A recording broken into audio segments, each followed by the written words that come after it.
In the hospital, young Master Thorne, Mrs. Thorne, here is the DNA paternity test report for you and the fetus. The doctor respectfully handed the report to the man before him. He spoke cautiously. According to the report, the DNA match between Mrs. Thorne and the fetus is 100, confirming a maternal relationship. However, the match between Mr. Thorne and the fetus is only 89.999. A paternal relationship cannot be established.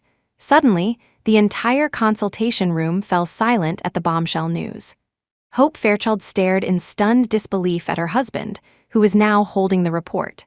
She could see the veins on his right hand bulging as he gripped the white paper.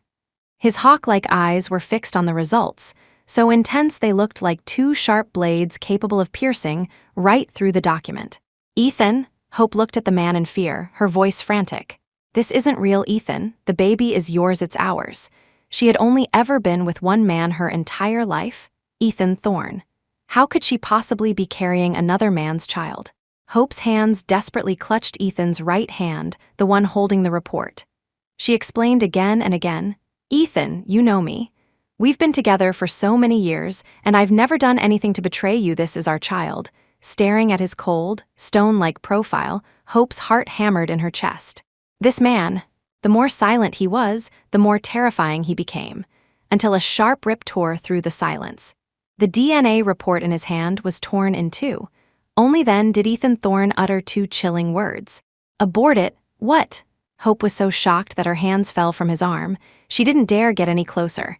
This was already her third pregnancy. The first two times, she had lost the babies before they were even 2 months along.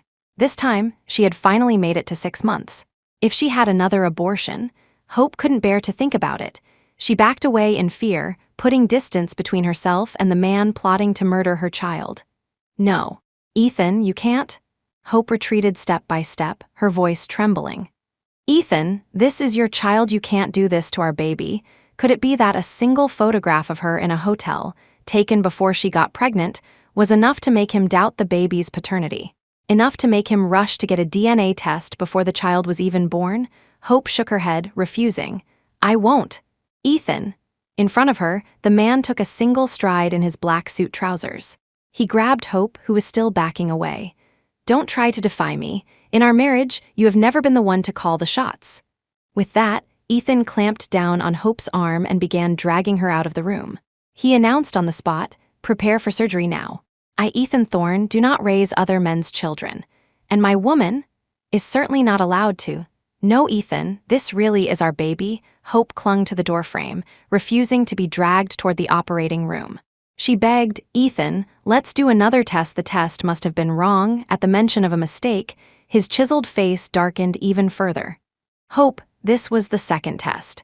The fact that I was willing to trust you twice was the absolute limit of my tolerance." With a sudden gust of movement, Hope was hoisted onto his shoulder. A retinue of nurses, doctors, and 6 of Ethan's bodyguards in black suits followed close behind, escorting her all the way. "Ethan Thorne," Hope struggled. "It really is our baby, Ethan. You have to believe me, this is our child." Following the doctor's directions, they soon entered a cold delivery room. Ethan threw her onto the abortion table. Hope's shoulders trembled with fear. Before she could collect herself enough to plead again, Ethan and his line of black-suited men turned and left without a backward glance. The next thing she saw was a long, sharp needle plunging into her body. When Hope Fairchild woke up again, she was being carried by Ethan Thorne into the Thorne family estate. "The baby, my baby."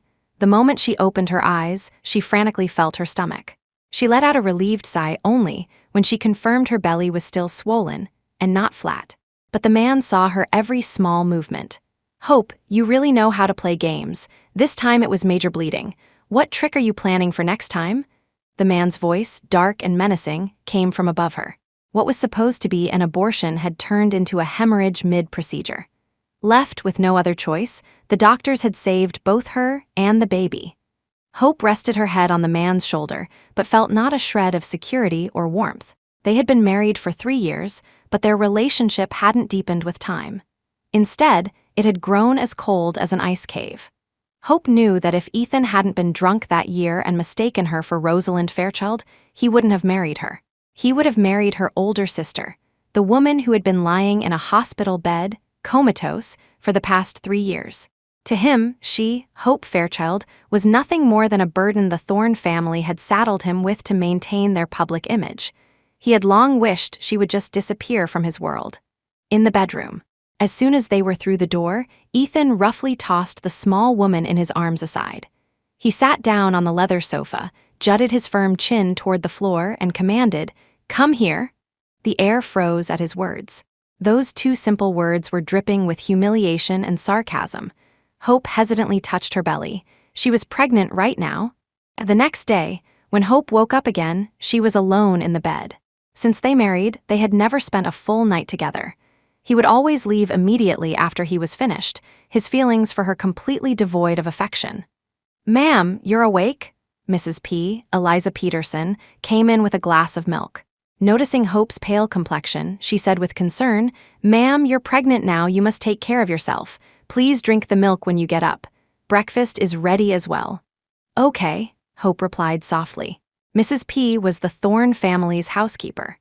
Ever since she had married into the family, it was always Mrs. P. who looked after her during the countless nights she spent alone, exhausted in both body and soul. After Hope got up and washed, she noticed Mrs. P. was still lingering behind her. "Is something wrong, Mrs. P.?" Hope asked, taking a sip of milk. "Well," Mrs. P. hesitated. "Mr. Thorne said he has business at the company and won't be back for a while. Before he left last night, he instructed that you should rest well, ma'am. He said he hopes to see you fully recovered when he returns in a week, so you can proceed with the surgery." Crashed. The glass in Hope's hand slipped and shattered on the floor, milk splashing everywhere. Those last 2 words were like a sharp blade twisting in her already scarred heart. Though the words were as light as paper, they effortlessly drained all the strength from her body. That night, at 2 in the morning, as Hope lay sleeping, the bedroom lights suddenly blazed on. She opened her eyes to see her husband had returned. "Ethan, you're back." All sleepiness vanished. Hope quickly got out of bed to greet him. "Mrs. P. said you had business at the company and would be back in a week. How did you get back so fast?" Before she could finish, a sheet of white paper slapped her across the face.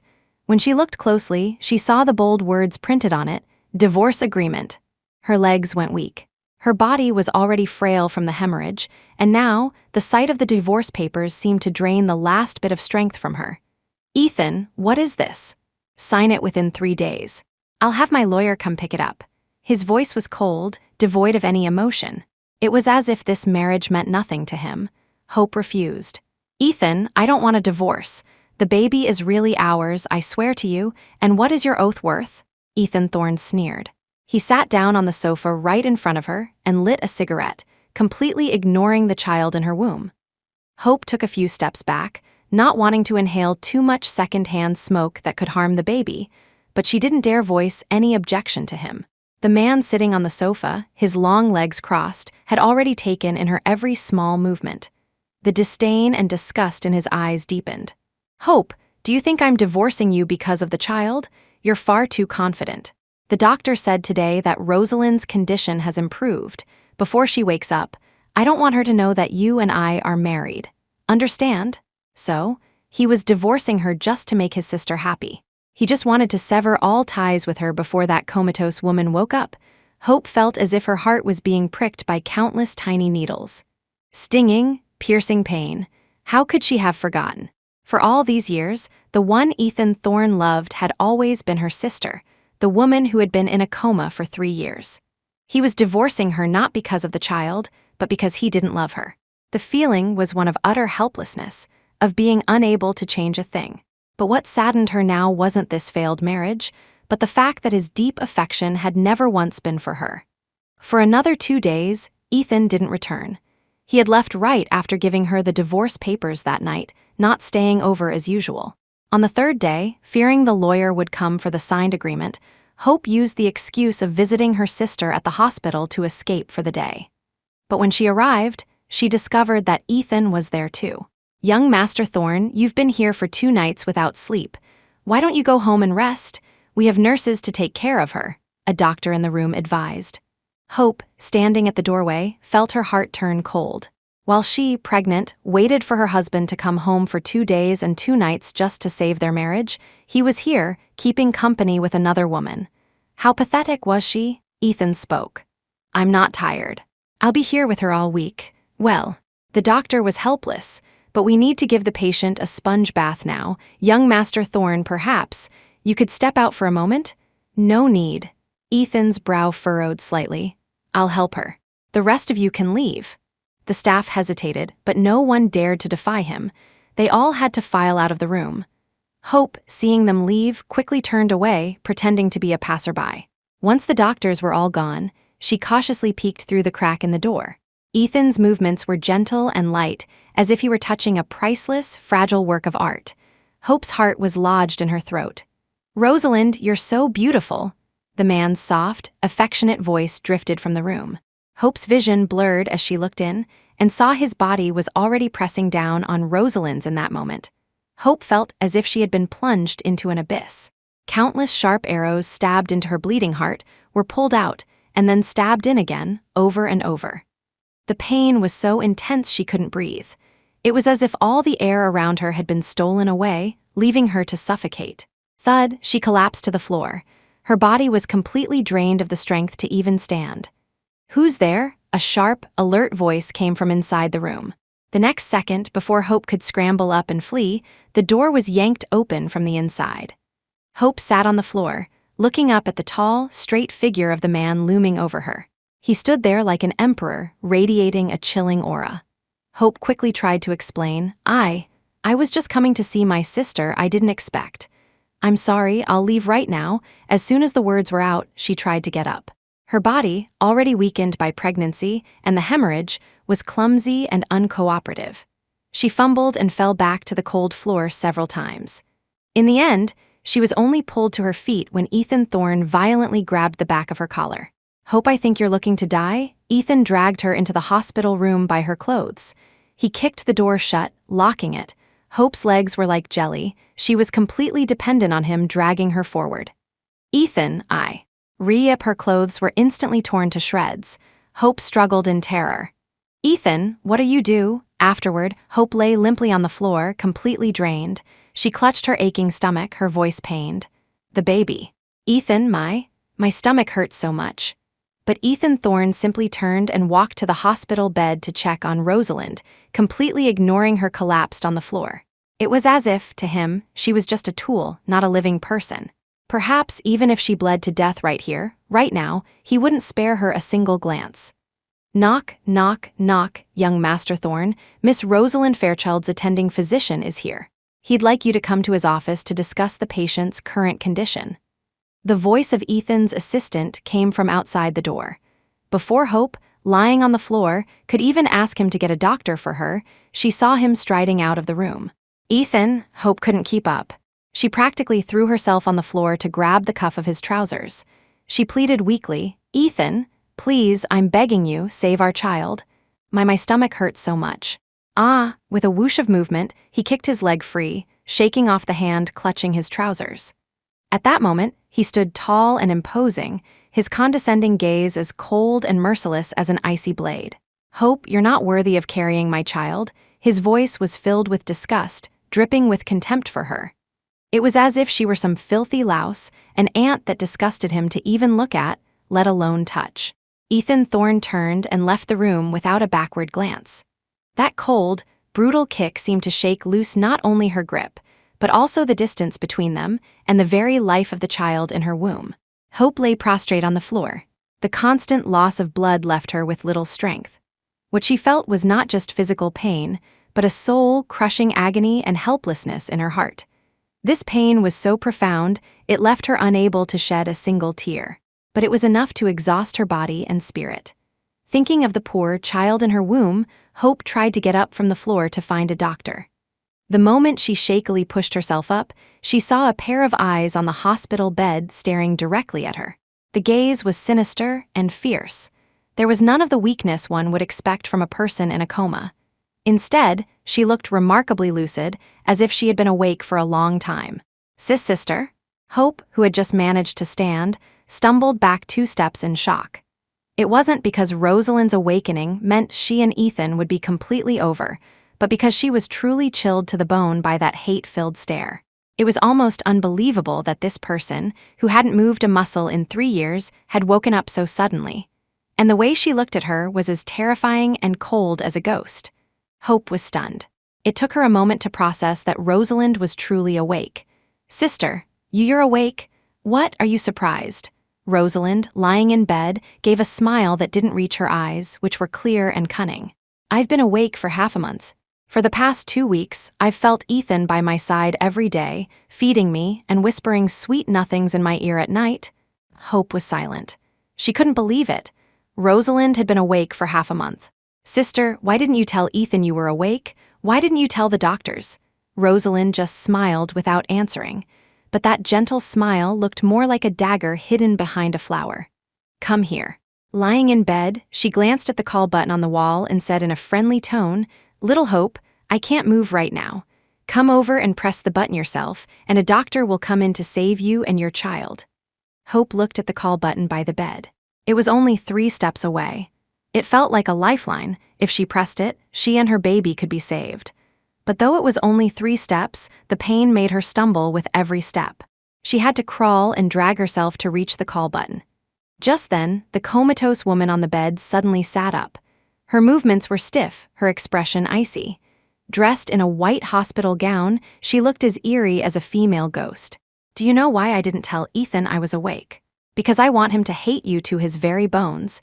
Even after you're divorced, I want him to kill you with his own hands to make you disappear from his world." From the day Hope was born, Rosalind had despised her half-sister, believing she had destroyed her family. And after Hope married Ethan Thorne, her hatred had festered into an obsession. Rosalind casually pressed the call button on the headboard. Before Hope could process the meaning behind her words, Rosalind grabbed a fruit knife from the bedside table, forced it into Hope's hand, and then, gripping Hope's hand, plunged the knife into her own chest. Blood instantly blossomed across her white hospital gown, a shocking, crimson stain. "Rosalind, what are you doing?" Hope couldn't believe it. She had just woken up and was trying to kill herself again. As the call button blared, doctors and Ethan Thorne burst into the room. And when he saw the woman on the bed covered in blood, Ethan Thorne's eyes instantly blazed with fury. "Hope, you dare to lay a hand on her? Are you trying to die?" He strode forward, his large hand showing no mercy as it clamped around Hope's neck. With one hand controlling her slender neck, he lifted her entire limp body off the floor. "No, no." Hope was already weak from blood loss. Now she felt like she was suffocating. If it weren't for the child in her womb, she might not have held on this long. "I didn't." Ethan, cough, cough. It was her. She tried to kill herself. Hope tried to struggle in fear, but the tight grip on her throat cut off her air, leaving her in muffled, powerless pain. Her delicate throat felt like it was about to snap. Ethan's face darkened. "You dare to frame a comatose woman. Hope, I want you to pay with your life." His hand tightened brutally, and Hope's head lolled to the side as her breath gave out. She hung there like a rag doll with no bones, her only point of support the hand crushing her neck. When Hope woke up, she was lying in a hospital bed, feeling as weak and listless as if all the blood had been drained from her body. "Water!" The moment she opened her mouth, she felt a sharp pain in her neck, as if a rope had been tied in a tight knot around it. Even speaking hurt.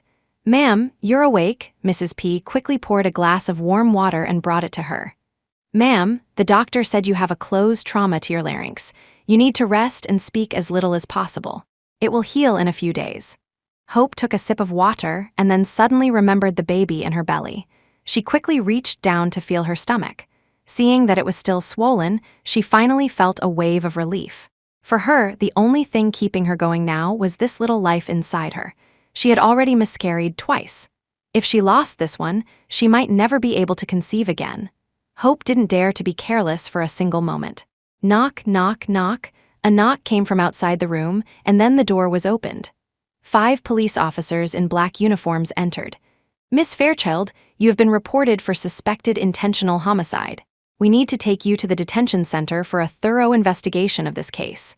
The 5 officers walked to the bedside, surrounding Hope. Lying in bed, Hope was completely dumbfounded. Suspected, intentional homicide, detention center. She sat up in fear, her voice hoarse and urgent. I didn't kill anyone, it was her. Rosalind Fairchild tried to kill herself. Miss Fairchild, according to the hospital's medical report on Rosalind Fairchild, she has been in a vegetative state for 3 years with no signs of waking up. Also, an officer took out a sealed evidence bag containing a fruit knife. He pointed to it and said, "Based on this murder weapon, the fingerprints on the knife are yours. Considering the physical evidence and the patient's condition, Miss Fairchild, you are the murderer. Please come with us to the detention center to await sentencing." "No, please." Hope shrank back under the covers in fear, murmuring, "I didn't kill anyone. I really didn't, Mrs. P. You know, I'm not that kind of person, right? I would never kill anyone, right?" Hope grabbed onto the older woman, her voice raspy. Still reeling from the physical and emotional trauma, she was now on the verge of a complete breakdown. Mrs. P looked conflicted. She wanted to believe Hope, but Rosalind had never woken up. It was hard for anyone to believe. "Ma'am, just go with the police. They'll figure it out once the investigation is complete," Mrs. P advised gently. Hope shook her head. Ethan doubted her, and now Mrs. P doubted her too. She really hadn't done it. What could she do to make them believe her? Hope asked with a trembling voice, "How long will the investigation take?" "A case like yours, Miss Fairchild, requires 5 to 6 months of detention before a verdict can be reached." 5 to 6 months. What about the baby in her belly? She was due in 3 months. She didn't want her child to suffer in a detention center while she was pregnant, and she certainly didn't want her child to be born in a place like that. "No, I can't." An officer glanced at the IV drip in the back of Hope's hand and warned, "Miss Fairchild, we'll give you 1 hour to finish your infusion. After that, you must come with us." With that, the 5 officers left the room and stood guard at the door. Hope lay in bed, feeling as if her world had gone completely dark. No one believed her, and now she had to bear the blame for a crime she didn't commit. She painfully stroked her belly. Since the beginning of her pregnancy, she hadn't given this child a single day of peace, and it was still the same now. Mrs. P, sitting beside her, wiped away tears. "Ma'am, if you go in, you have to take good care of yourself. You're still so frail, and there's not much to eat in there. You must with the baby." "Mrs. P, where's Ethan?"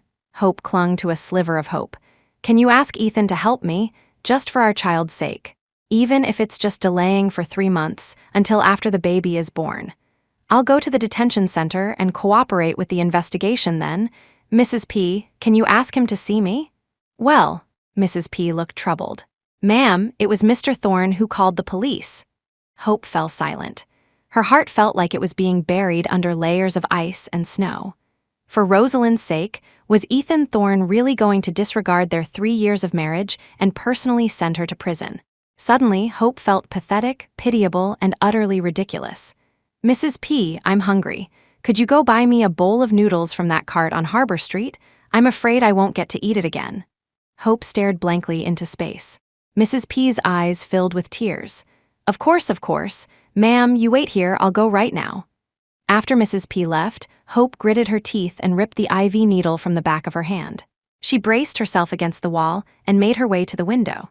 She would not go to the detention center, and she would not let her child suffer for this. She pushed her fragile, battered body toward the window. Fortunately, the room was on the 3rd floor, and outside was an empty, secluded area. Hope tied her bedsheets into a knot around the window guardrail and, protecting her belly, painstakingly climbed down to the 1st floor. Without any sense of direction, she ran like a headless chicken toward the most deserted area she could find. She had to take her child and run far, far away. She had to leave this place, leave the man who was trying to send her to prison with his own hands screeched suddenly. A gust of wind whipped past her. The next thing she saw was a black Porsche pulling up right in front of her. "Hope, you dare to run?" A familiar voice, like that of a demon from hell, cut through the air. His presence was like that of a king holding the power of life and death, capable of condemning anyone to their doom. "Ethan!" Hope looked at him in terror. "I won't go to the detention center." "Ethan, I didn't kill anyone, I swear I never touched her." "Hope, what I despise most is your pretentious act. Come back with me and turn yourself in." "No, Ethan, I really didn't kill her. She told me herself that she'd been awake for half a month. She grabbed my hand and stabbed herself," Hope explained desperately.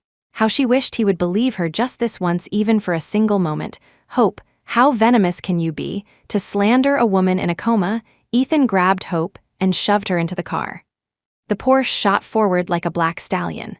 Every second that passed seemed to shorten the distance to the detention center. Sitting in the passenger seat, Hope was trembling, her body ice cold. If I agree to the divorce, to let you and my sister be together, will you let me go? Hope, you're in no position to bargain with me whether you agree to this divorce or not. It's happening. He irritably loosened the tie around his neck. They were supposed to get a divorce anyway, so why did it feel like she, Hope Fairchild, was the one in control of the marriage now that she had agreed? The Porsche sped on, but its final destination was the Thorne estate. Just as Hope was secretly relieved to have escaped her fate, she was taken to the Thorne family's perpetually dark basement. Legend had it that this place was once a water dungeon. In his ancestors' time, it was used to hold enemies of the Thorne family. Many had lost their lives in this dungeon, their disappearances leaving no trace for the outside world to find. Ethan, what are you going to do? Hope's legs felt weak. Was he going to treat her the way his ancestors treated their enemies? Lock her up. She's only allowed out for 3 meals a day. Keep her locked up at all other times. With a wave of Ethan Thorne's hand, 4 bodyguards in black suits moved forward to seize her. But this wasn't just being locked in a basement, they were throwing her into the water dungeon. Ethan, what are you doing? Hope was forcibly dragged into the water by several bodyguards. In the center of the water was a cage, about 2 meters wide. Standing in the water, the surface reached right up to her neck. The icy water made her shiver uncontrollably. Let me go, Ethan. What are you doing? I didn't kill Rosalind. Why are you doing this to me? Hope, you won't escape a single bit of the punishment you deserve. Ethan Thorne gave the order. Lock the gate? Yes, young Master Thorne. The men in black guarding the entrance locked the water dungeon's gate and retreated from the water. No matter how much Hope explained or begged for help, Ethan Thorne walked away without a single backward glance. Hope leaned against the cold bars of the water dungeon, her body and spirit utterly exhausted. His heartlessness and cruelty felt colder than the icy water, plunging her into a bottomless abyss. 1 day later, at lunchtime, Hope was released from the water dungeon again. She was completely motionless. After being submerged in water for a whole day, she was now so cold that she didn't even have the strength to shiver. She was practically carried out of the water dungeon like a limp doll. If not for the faint breath she still drew, her vacant eyes would have suggested she had already left this world. Ethan Thorne, who had just entered, happened to witness this scene. His heart instinctively clenched, as if squeezed by an invisible hand. He strode forward and placed his long index finger under Hope's nose for a few seconds. Only when he felt her faint breath did the hand around his heart seem to loosen its grip. Then, his expression shifted to one of utter disgust. Hope stopped being so melodramatic, stop using that hypocritical act to gain sympathy. His eyes were filled with contempt for her. Hope was laid on the ground. Her heart felt no pain, only a chilling coldness. Even now, he thought she was trying to get his sympathy. In his eyes, Hope Fairchild must be made of iron. She should have been fine after a major hemorrhage, articulate after being choked, and full of life after being submerged in cold water for a day and a night. Hope turned her head, and a single tear slipped from the corner of her eye. She offered no explanation, but the tear betrayed her stubborn facade. Ethan Thorne glanced at her scornfully, then turned to the 5 doctors in white coats who had followed him in. You can begin the surgery. What?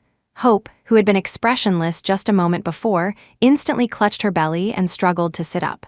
No, none of you are to touch my child. No one is going to kill my baby. Her hoarse voice was full of accusation, as if speaking another word would tear her throat apart. The weakened Hope tried to get up several times, but kept falling. Finally, she sat on the floor and scooted backward. She could accept any punishment from Ethan, but she could never accept losing her child. Take her to the operating room. The man before her stood tall, his merciless words like a final judgment. The 5 doctors closed in. This time, no bodyguards were needed. Hope was easily lifted and carried into the prepared operating room. Let me go, Ethan Thorne. Let me go. On the operating table, Hope struggled with every last bit of her strength. Tears streamed down her pale face. Ethan, I'm begging you. Spare the baby, just let the baby be born, please. I'll do anything you ask. If you just let the baby be born, I'll even go to the detention center." Her heart-wrenching cries were weak and feeble, as if she were using all her energy to plead for the child in her womb. "Hope, we don't need a child between us." He stood before the operating table, his voice cold and cruel. "Begin." Yes, young Master Thorne, they didn't even give her anesthesia. The surgical instruments moved without mercy. Soon, blood stained the entire operating table. When Hope saw the baby's tiny head emerge, she was so overwhelmed with despair she could barely breathe. "Ethan Thorne, I hate you. I will never, ever forgive you in this lifetime." When Hope woke up again, she was once more in a hospital room. She subconsciously reached for her stomach, only to find it completely flat. Gone. The baby was gone. Her despair was so profound that even her tears were calm and still. Her eyes were empty, lifeless. She didn't even sob as she cried, like someone on the verge of death, utterly hopeless. "Dr. Young Master Thorne, she's awake, Mrs. P cried out joyfully, wiping tears from her face. "Ma'am, you've been in a coma for 3 days. You had another hemorrhage. You almost didn't make it." Hope lay motionless in the bed, her face a blank mask. If she had known the baby was gone, she would have preferred to stay in that coma forever, to never wake up, to never know this cruel reality. Suddenly, a familiar face she hadn't seen in years came into view. Miles Carter, dressed in a white doctor's coat, stood by her bed, anxiously performing another full checkup. "Hopi, you're finally awake." Miles had been Hope's senior in university. He had pursued her since her freshman year, only letting go when she got married. But they hadn't seen each other in 3 years, and now Hope was covered in scars. Miles's large hand gently wiped the tears from Hope's face. His palm was as warm as she remembered, like a shield that could protect her from everything. Hope's gaze finally showed a flicker of life. Looking at Miles, she finally let down her armor, her exhaustion showing. "Miles, I regret it." She regretted marrying Ethan Thorne. She regretted not accepting Miles's proposal back then. She regretted rejecting him. "Hope, what do you regret?" In an instant, a furious voice erupted. The other man in the room stormed over to Hope's side, his hand punishingly gripping her face, punishing her for letting another man touch her. His terrifying eyes looked like they could eat her alive. Ethan Thorne let her go, but Ethan wasn't the only one enraged. Miles, standing nearby, was just as furious. Seeing Ethan squeeze Hope's paper-white face until it turned red, Miles threw a punch. "I said, let her go." Ethan stumbled back 2 steps from the blow, his dark eyes instantly blazing. He lunged forward and grabbed Miles by the collar of his white coat.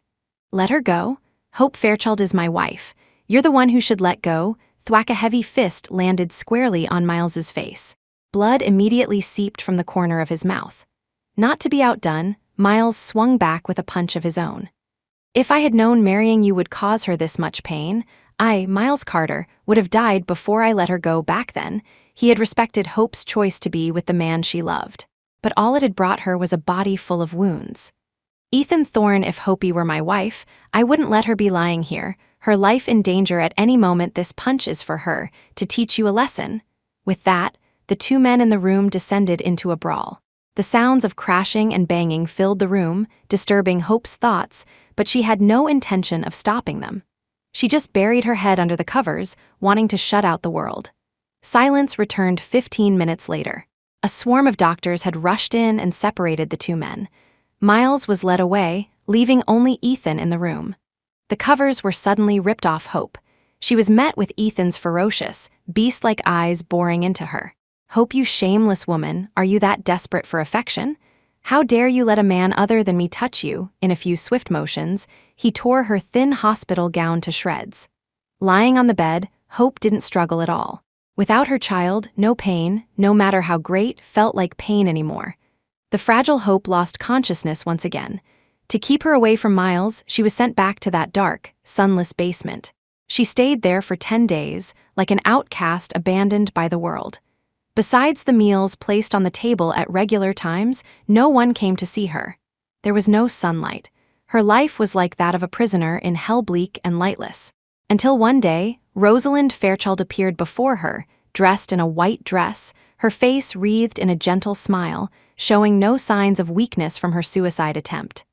"My dear sister, how have you been? I imagine this place is much more pleasant than the detention center." Rosalind walked up to Hope, who was huddled in a corner, her posture arrogant. Hope leaned against the wall. The intense pressure and pain of the past few days had gradually pushed her into depression. She couldn't hear any words, nor did she say any. Rosalind sneered, squatting down beside Hope. "Little Hope, I brought you a gift today. Guess what it is? It has something to do with that child of yours." Hope's lifeless eyes instantly flickered with a spark of light, bright and scorching. She turned her head to look at Rosalind. Rosalind took a stack of photos from her bag and fanned them out in front of Hope. "Little Hope, do you recognize the baby in these pictures? It's your dead child. Look, so small, so pitiful. But what's even more pitiful is, I'm going to have this little darling's remains used in an occult ritual, so your child can never find peace, so it can never come into this world." Before she could finish, Hope lunged and tackled her to the ground. She wrapped her hands around Rosalind's neck, squeezing with all her might. "Rosalind, I'll kill you, I'll kill you." Hope's eyes were bloodshot. She wished she could snap the neck in her hands that very second. "Rosalind, didn't you say you wanted to die? Didn't you want me to kill you? I'm going to strangle you right now. I'll make sure you can never find peace. I'll make sure you can never come into this world." Bang, the basement door was thrown open. A furious roar preceded the person's arrival. "Hope, what are you doing?" Ethan Thorne yanked her up and threw her into the icy water dungeon. "Hope, I see you're completely unrepentant this time. I won't be lenient." Ethan Thorne's idea of not being lenient was to send her directly to prison to be sentenced. Unlike the last time, when Hope had struggled and tried to escape, this time she offered no resistance at all, letting them do as they pleased. To her, it seemed like just a change of scenery from a water dungeon to a prison cell. There wasn't much difference. At the Thorne estate, in the study, "Young Master Thorne, this is the divorce agreement Mrs. Thorne signed in prison. The people there asked me to deliver it to you." A single sheet of paper was placed on Ethan's desk. The neat handwriting looked as if it were the result of a solemn, well-considered decision.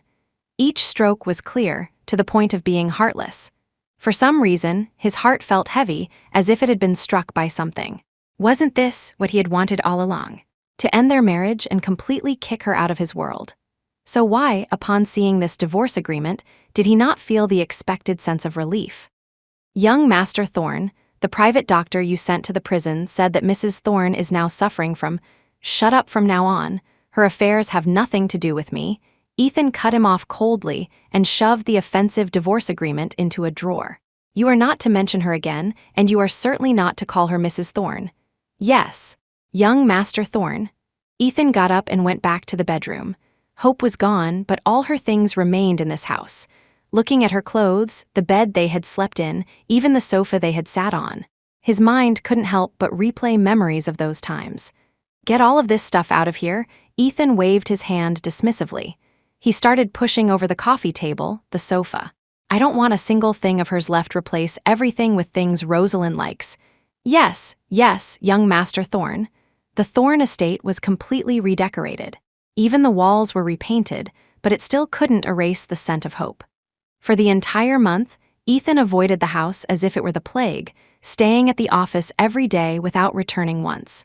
Until one night, around midnight, he drove drunk straight to the prison. The first thing he yelled was, "I want to see Hope Fairchild. Hope, get out here. Young Master Thorne, what are you doing here?" A prison guard helped support the staggering Ethan, who was too drunk to stand straight. He was clutching the month-old divorce agreement, roaring like a crazed beast. "Hope you get out here. Who gave you the nerve to sign this? Now you appear before me right now. Young Master Thorne, Miss Fairchild. She died in prison a month ago." The guard asked tentatively, "Young Master Thorne, you didn't know?" In an instant, Ethan's throat felt as if it were blocked by needles. He couldn't utter a single word. Dead. He didn't know. He was the one who said her affairs had nothing to do with him. He was the one who forbade anyone from mentioning her. His assistant had tried to bring it up several times, but he had shut him down. And now, Hope had been dead for a month. He was only finding out now. He hadn't even seen her one last time. The guard brought over an urn. "Young Master Thorne, Miss Fairchild committed suicide by slitting her wrists the same day she signed the divorce papers. After her death, we couldn't contact her family, nor could we reach you. Her body was kept at the funeral home for 3 days before we had to have her cremated. These are Miss Fairchild's ashes, do you?" The guard looked at the man's rapidly changing expression and didn't dare to say another word. Ethan took the heavy urn. It felt like the lightest thing in the world, yet it was the heaviest burden he had ever carried, as if it had drained him of all his strength. 2 years later, the cemetery. The early morning sky was a dreary, oppressive gray, just as it had been on the day Hope was buried. The people who had hurt her stood before her grave. The doctors who had performed the induced abortion were all kneeling. Every year on the anniversary of Hope's death, Ethan Thorne would make these people kneel before her grave and atone for their sins. Ethan leaned down and took a dark blue handkerchief from his suit pocket to wipe her headstone.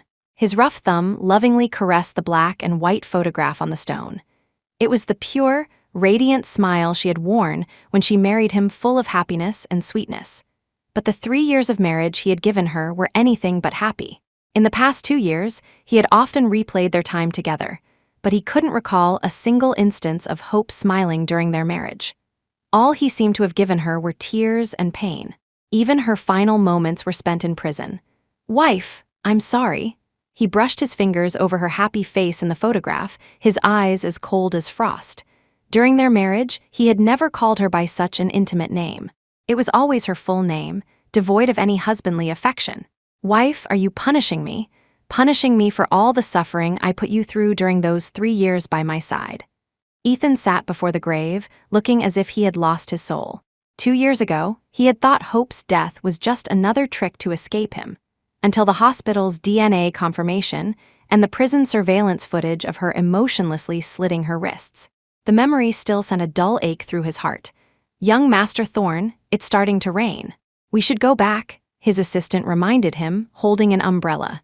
Ethan stared at the grave, silent. He stood up, took the black umbrella from his assistant, and held it over Hope's headstone. He remembered that in her final days, Hope was either bleeding heavily or suffering from the cold in the water dungeon. She had a fever day and night.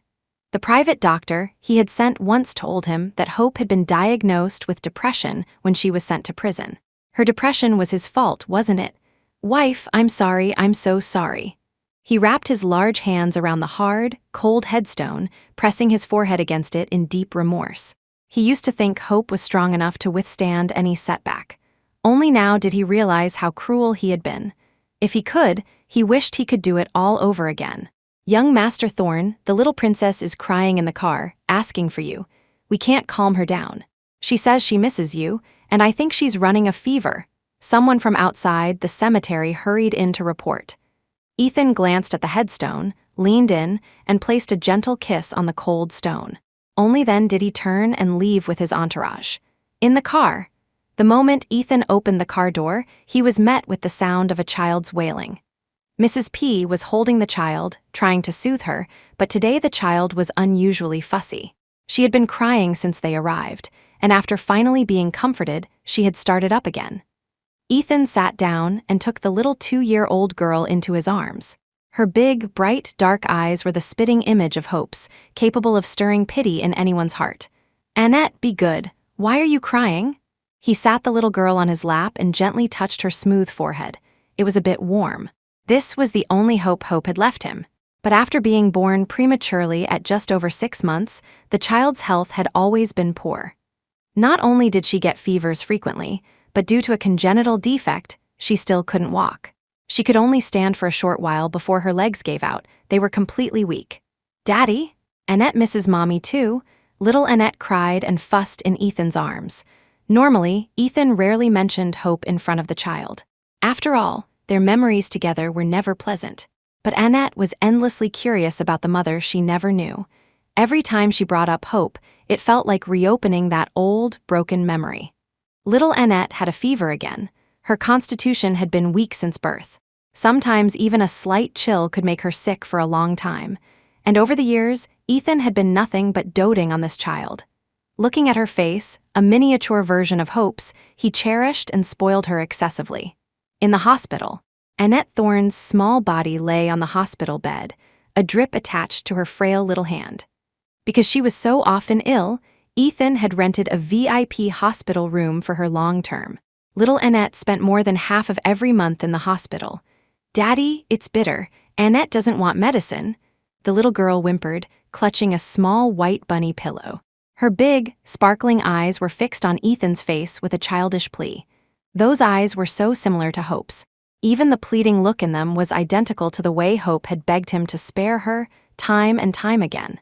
If he had spared her back then, at least she wouldn't be gone now, would she? How will you get better if you don't take your medicine, Annette? Ethan's large hand gently stroked the child's palm-sized face. He took a lollipop from the drawer and said softly, "How about this? You take a sip of medicine, and then we'll have a lick of the candy. That way, it won't be bitter." The little girl's tongue darted out to lick her pink lips, her eyes glued to the lollipop. But she showed no signs of being persuaded. She pouted and mumbled, "Annette only wants candy. No medicine. Medicine is bitter." Ethan, sitting beside her, was at a loss. The little girl was stubborn and proud. Having been spoiled by Ethan since birth, she didn't listen to anyone, including him. Mrs. P, standing nearby, suggested, "Sir, why don't I add some more water to dilute the medicine for the little princess? That might make it less bitter." "Okay." Ethan replied softly and handed the bowl to Mrs. P. The little girl, leaning against the headboard, was surprisingly quick. The moment Ethan was distracted, her small hand shot out and snatched the lollipop from his grasp. She then popped it into her mouth with great satisfaction. She seemed completely unaware that she had stolen it, her eyes showing no fear as she looked at her father. Ethan's lips thinned. Though he didn't look pleased, he could never bring himself to be harsh with this child. He just reminded her patiently, "Don't eat too much. You have to brush your teeth after you finish the candy." Knock, knock, knock. A knock came from the open door of the hospital room. His assistant entered and said, "Young Master Thorne, the medical company that Thorne Industries previously invested in has scheduled the contract signing for this afternoon. Will you be staying at the hospital with the little princess, or will you go to the signing?" Because of Annette's poor health over the past 2 years, Ethan had taken a keen interest in hospitals and medical technology, investing and donating a significant amount of money in the field. "The signing this afternoon is fine. Mrs. P, you'll stay with Annette. Call me immediately if anything happens." His large hand lovingly squeezed the child's soft cheek. He then made sure the little girl took her medicine, brushed her teeth, and saw her lie down to sleep before he finally felt at ease enough to leave. Over the years, perhaps out of his immense debt and guilt toward Hope, Ethan had poured all that remorse and fatherly love, with interest, onto their child, as if trying to alleviate the burden on his heart. 2 years ago, if this child hadn't appeared during his darkest time, he, Ethan Thorne, might still be living as madly as he had when he first learned of Hope's death. The medical project negotiation had just concluded, and the developer was bringing over the contract when an unexpected guest arrived in the conference room. "Young Master Thorne, this is Mr. Carter, a shareholder in this project and at People's Hospital. Once we sign the contract, Mr. Carter will be joining us in this medical venture and in future investments in medical equipment. I hope we can all work together for a successful future," the developer said, fawning over them. These two were titans of the business world. In the past, Ethan Thorne had focused on real estate, entertainment, and media. But in the last 2 years, he had pivoted to the medical industry, making them desperate to secure this tycoon. After all, based on any company's past profits, anything Ethan Thorne set his sights on was a guaranteed success. "Ha!" Ethan Thorne, sitting at the head of the table, lifted his eyelids and his gaze met Miles Carter's as he entered the room. His dark eyes narrowed, his expression souring. Seeing this, the developer broke out in a cold sweat. Miles's appearance was like a lit fuse, instantly igniting the tension in the room. "Mr. Thorne, it's been a long time." Miles stood beside Ethan, speaking first. Ethan sneered. "I'm not familiar with Mr. Carter. What's there to see or not see?" "Not seeing you would be for the best." Slap with a thud, the contract in his hand was slammed onto the conference table. The gesture was so forceful it seemed he was about to discard the contract altogether. The developer's heart leaped into his throat. They had gone to great lengths to get Ethan Thorne on board for this project. He quickly tried to smooth things over. "Young Master Thorne, Mr. Carter has invested a lot of time into this project, helping our company turn a profit from a loss. It's been a huge turnaround if you also invest. Young Master Thorne, I'm confident that with you and Mr. Carter, the company will achieve even greater success." Ethan's voice was cold. "I have high standards for the people I work with, especially for certain third parties who once tried to interfere in my and my wife's life. That is something I cannot tolerate." Ethan stood up, his eyes level with Miles's. An invisible aura of hostility crackled between them. Their gazes were filled with enmity. "I didn't realize that after so many years, Mr. Thorne still holds on to the past," Miles said with a cold taunt. "But a woman Mr. Thorne doesn't cherish. If she's fancied by someone else, there will naturally be a man willing to cherish her for him." Thwack, the words were barely out of his mouth when Ethan grabbed Miles by the collar and landed a heavy punch on his face. "I won't have you insult her, and whether anyone fancies her or not, Hope Fairchild is my wife. In life she is mine, in death she is my ghost. It's not your place, Miles Carter, to cherish her." Miles stumbled back 2 steps from the punch. But this time, unlike their first meeting where they had fought tooth and nail, Miles had no intention of fighting back. Instead of anger, he asked, "And did you ever cherish her, Mr. Thorne? Even a little? Did you ever care for her or love her for a single moment? Or is your idea of cherishing someone to personally send them to their grave?" "Miles, I think you're looking to die. It's not your place to lecture me about Hope's affairs." Ethan moved to strike again. Over the years, the most sensitive topic for him had been Hope. Anything related to her, especially mentions of the past, would cause him to lose control, making him irritable and violent. And this time, the one bringing up the past was Miles Carter. Just seeing Miles made him remember what Hope had said in front of him 2 years ago, about her regrets. Although she hadn't specified what she regretted, he could guess from the empty, helpless, and near-despairing look in her eyes as she lay in that hospital bed. She, Hope Fairchild, she must have hated him. Crash! Suddenly, the sharp sound of a coffee cup shattering came from the conference room doorway. Hope dropped to the ground in terror, ducking her head low. She had never imagined they would meet again. Back then, she thought she would die. But after the induced abortion, after Ethan and Miles had their fight, Miles had followed her all the way to her imprisonment. When Hope attempted suicide that day and was rushed to the hospital, it was Miles who saved her. When she woke up again, she had tearfully told Miles about that agonizing time, wanting to end her miserable past. In the end, it was Miles who had relented, handling everything to help her disappear from Ethan Thorne's world. But 2 short years had not been enough time for her to mend her broken past, and now she had met Ethan again. "The contract is canceled." Ethan kicked a chair out of his way and strode toward the conference room door. The developer heard this and hurried after him. "But, young Master Thorne, you can't do that. We agreed to sign the contract today. How can you cancel? We had an agreement." Hope saw the group of people walking toward her. She quickly bowed her head, pretending to pick up the broken shards from the floor. Hiss! But the more flustered she was, the clumsier she became. A sharp piece sliced her finger. A drop of blood instantly fell onto the conference room carpet. "Hess!" Ethan didn't stop. He glanced at the blood on the floor and said, "The staff here are so clumsy they can't even carry a cup of coffee. How can we trust you as developers? The signing is canceled." With that, he walked out of the conference room without a backward glance. But after leaving, he felt an unusual agitation in his heart. It was as if something was about to happen. Perhaps Miles's words had stirred up the past, making him recall his marriage to Hope. He tried to search through those 3 years for any shred of evidence that he had ever cherished her, or even cared for her, but all he could remember was the pain he had inflicted. And her soft-spoken pleas, her lowered gaze, her constant concessions, and her strength. And yet, he had always taken her strength for granted, thinking she was an indestructible cockroach, that no amount of pain could truly hurt her. That must be why his cruelty toward her had only escalated. In the conference room, not long after Ethan left, Miles rushed forward to help the small woman, still squatting on the floor, to her feet. He lifted her injured, slender index finger to his mouth. Even though Ethan had been gone for a while, Hope's heart was still pounding, and her shoulders were trembling uncontrollably. Her mind was flooded with images from 2 years ago. She saw his cruelty toward her because of Rosalind and her own near-death experience, submerged in the icy water dungeon for a day and a night. Then the cold operating table, watching helplessly as her child was taken from her, and the photos of the dead fetus. The memories made her whole body tremble with fear. "Hopi." Miles pulled her into his arms, his voice soft and soothing. It's okay, it's all in the past, it's all over now. Besides, didn't we come back to the country to treat your depression?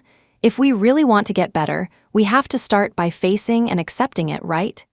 His large hand gently patted Hope's back, trying to calm her panic.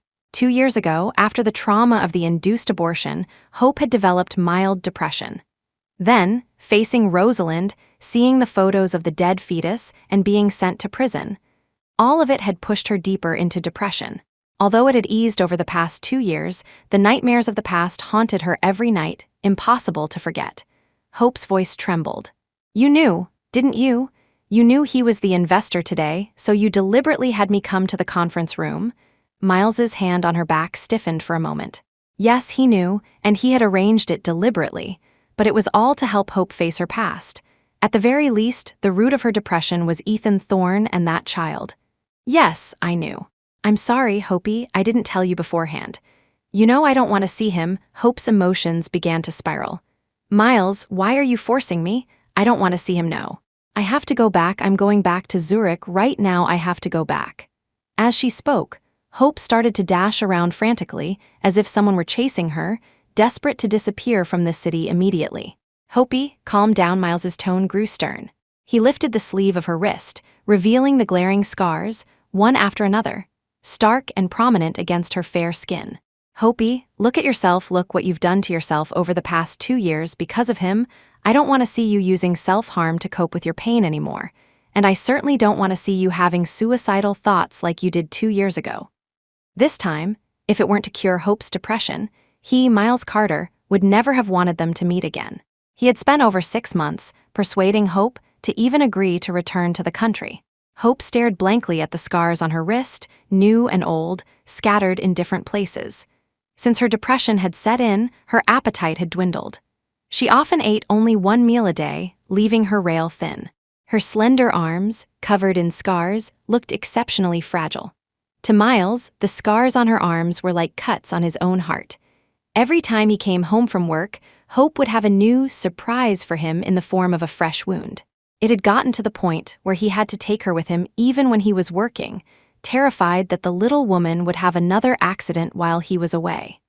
Sometimes, she would wake up in the middle of the night from a nightmare and might try to hurt herself in the bathroom. He couldn't begin to describe how devastating those moments were. Now, because her condition showed no signs of improving, Miles wanted to try and open that initial wound in her heart to help her face Ethan Thorne calmly. Perhaps then, everything could go back to normal. Hope bit her lip. She knew she had been too much trouble for Miles these past 2 years. She had even caused him to neglect his work, occupying his every waking moment because he was afraid she would repeat the suicide attempt from prison. Hope said guiltily, I'm sorry, Miles. For always making you worry about me, I'm so sorry. I've never blamed you. Miles smoothed Hope's messy hair. We'll take it one step at a time. You have to learn to be calm to return to a normal life. Let's start by staying in the city, okay? His low, gentle voice was coaxing and careful, as if a single wrong word could hurt her. Hope pressed her lips together, her eyes still filled with hesitation. Her face was clouded with worry. But if we stay here, what if?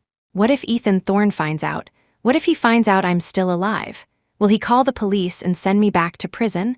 Or will he throw me back in that water dungeon? It was so cold. I don't want to go back there. And my baby, did Rosalind really have the remains used in that occult ritual? My baby. My baby, no. I have to find her. I have to save my baby. I can't let her take my baby. I have to find her. I have to find her. As she spoke, Hope started muttering to herself, about to walk out of the conference room. Even though 2 years had passed, whenever she felt down or her depression flared up, her memory would regress to 2 years ago. The memories from that time were still crystal clear, not a single detail forgotten. No, Hope, calm down. Rosalind was lying to you. Those photos were fake and I'm here now. There are no police, no prison, no water dungeon, and no occult ritual. I promise. What happened 2 years ago will never happen again, Hope. Let's go home and rest first. You're tired now. Miles grabbed the little woman who was about to run off, terrified she would disappear again. During their 2 years in Zurich, Hope had been in an unfamiliar place. Whenever she thought about the child she had lost, she would run away from home, saying she had to find the baby and bury it properly. A few times, Miles had searched for 3 days and nights without finding her, finally locating her at a children's playground where she would follow newborns around for hours. He had lost count of the number of times she had gone missing, and he had to file a police report. Now he wished he could tie her to him with a rope, afraid that if he blinked, she would vanish from his sight. At midnight, Ethan Thorne returned to the Thorne estate, dead drunk. He rarely came back these past years, not only because the house was filled with Hope's presence, which made him feel even more guilt and remorse, but also because little Annette was often in the hospital. He was constantly worried and would rush to be by her side as soon as he finished work. But today, in a drunken haze, he had driven straight to the estate. The lecturing tone in Miles's words from the afternoon still echoed in his mind. Now, whenever he thought about it, he wished he could just kill himself. How could he have been so heartless and cruel back then? Hope, Hope. As soon as Ethan entered the house, he stumbled upstairs to the bedroom they had once shared. He had heard from Mrs. P that Hope used to wait for him in the bedroom every night, no matter how late, until she was overcome with sleepiness and drifted off. Sometimes, she would even wait all night on the living room sofa, just for a chance to see him. For over 1,000 nights, he had left her to sleep alone. And yet, he had still used the harshest words to call her hypocritical and pretentious. Even when he did come back, he never stayed the night. Her heart must have been scarred from that time on. She, Hope Fairchild, must have been completely disappointed in him. "Hope, I was wrong. Will you come back, Hope?" He pushed open the door and collapsed onto the table where Hope's memorial tablet was displayed. In one hand, he held a bottle of strong liquor. With the other, he gently stroked the dark wooden tablet, the pain in his eyes spreading like a pool of ink. He took a large swig. He mumbled remorsefully, "I'm sorry, I shouldn't have. I shouldn't have treated you like that. Come back, and we'll start over. I'll make it up to you. I'll go in the water dungeon, I'll go to prison, I'll do whatever you want. Hope, come back, Ethan." Rosalind's voice came from behind him. She hurried forward to support the man leaning against the memorial tablet. The lights were off, and he was drunk, keeping watch over a piece of wood. It sent a shiver down Rosalind's spine. She now lived at the Thorne estate, but Ethan forbade anyone, even the cleaning staff, from entering this room. Everyone had to stay far away from this room, and especially from this memorial tablet. So, for the entire time she had been living here, she had been staying in a guest room. "Ethan, little Hope is gone. You shouldn't always do this to yourself. If she knew, she would be heartbroken to see you like this," Rosalind said, trying to curry favor. The man slumped over the table, lifted his eyelids and looked at the tablet, at the sweet black and white photo on it. "Would she?" he murmured. "She'd be heartbroken for me. She must hate my guts. Wife, am I right?" As he spoke, his large hand caressed the black and white photo on the tablet, talking to the person in the picture as if she were alive. "Wife, you must hate me, right? You died with hatred in your heart, didn't you? I'm sorry. I made your passing so painful." He buried his handsome face in the cold tablet, as if that would bring him closer to Hope. Rosalind, standing behind him, felt a chill run down her spine. For the past 2 years, Ethan Thorne would often get drunk, and when he did, he would talk to this memorial tablet for a whole day and night. Talking to a dead person, she was too scared to even get close. Wasn't he afraid that Hope would actually crawl out of the ground to find him one day? Of course, even if she came back as a ghost to find him, it would be a dream come true for him now. Unfortunately, in the past 2 years, she, Hope, had never once appeared before him. She had completely vanished from his world. The more obsessed Ethan Thorne was with Hope, the more Rosalind's hatred grew. She hated Hope. 2 years ago, she hated her for marrying Ethan, hated them for having a child now. She hated that even though Hope was dead, she still had to compete with a dead woman for his affection. Though Rosalind was filled with hatred, she never dared to show it in front of Ethan. But she was far from resigned. She walked up and looped her arm through Ethan's. "Ethan, you're drunk. Let me help you to the bathroom for a shower, and then you can sleep." The man rarely came home. Even when he did, he would sleep in Annette's room with his precious daughter. Now that little Annette was in the hospital, it was a rare opportunity she had to seize. "Don't," Ethan irritably shook off the hand on his arm. "She waited for me for so many nights, I have to keep her company too. Otherwise, my Hope will be very lonely at night, right?" As he spoke, his large hand stroked the photo on the tablet, as if the person in the picture were alive and could hear his words. Ethan said, "I made her wait for me for so many nights. From now on, I'll keep you company for just as many nights forever." "Ethan," Rosalind couldn't help but complain. "Ethan, if you're with her, what about me? I ended up in a coma in a car crash. Because of you now that little Hope is dead. Can't you let her go and look at me? She waited for you for so many nights, and now I'm waiting for you for just as many nights." As she spoke, tears welled up in Rosalind's eyes. She had waited for this man for 2 whole years, and she had got nothing. She lived in a luxurious house with servants, but what else did she have? She had to watch Ethan Thorne love a dead woman every day. She couldn't help but feel resentful and jealous. Then, she couldn't resist adding, "Besides, little Hope never did anything for you, while I—" "Shut up," crashed. The words were barely out of her mouth when the bottle of whiskey in Ethan's hand was smashed at Rosalind's feet. "You are not to say another word about Hope, and you are certainly not to say a single bad thing about her." He hated it when people tried to drive a wedge between him and Hope, especially when they criticized or blamed her. Rosalind jumped back, startled by the bottle smashing at her feet. She swallowed whatever else she was going to say, silenced by his fury, but she was still unwilling to give up. She changed the subject, her voice pitiful. "I'm sorry, Ethan. I didn't mean to talk about her. I just don't want to see you like this. Otherwise, it's so late, let's just go to sleep. Let me help you to bed." Rosalind spoke in a soft, gentle voice. Looking at the man slumped drunk over the memorial tablet, she boldly moved forward to help him to the bed. As they walked, she tried to take off his clothes, only to see him grab that dark object and take it with him. She got the man to the bed, but he insisted on bringing the memorial tablet with him, cradling it in his arms as he slept. In the middle of the night, Rosalind shivered. For some reason, she always felt a sense of dread whenever she saw that memorial tablet. Ethan often said the photo on it was of Hope when she was sweet and pure, but to her, the photo always seemed to be glaring at her with hatred. So she usually avoided the memorial tablet at all costs, let alone getting close to it. Ethan lay on the double bed, one arm wrapped around the tablet, the other lovingly stroking the black and white photo. He murmured softly, "Wife, we'll sleep together tonight. With me here, you're not alone.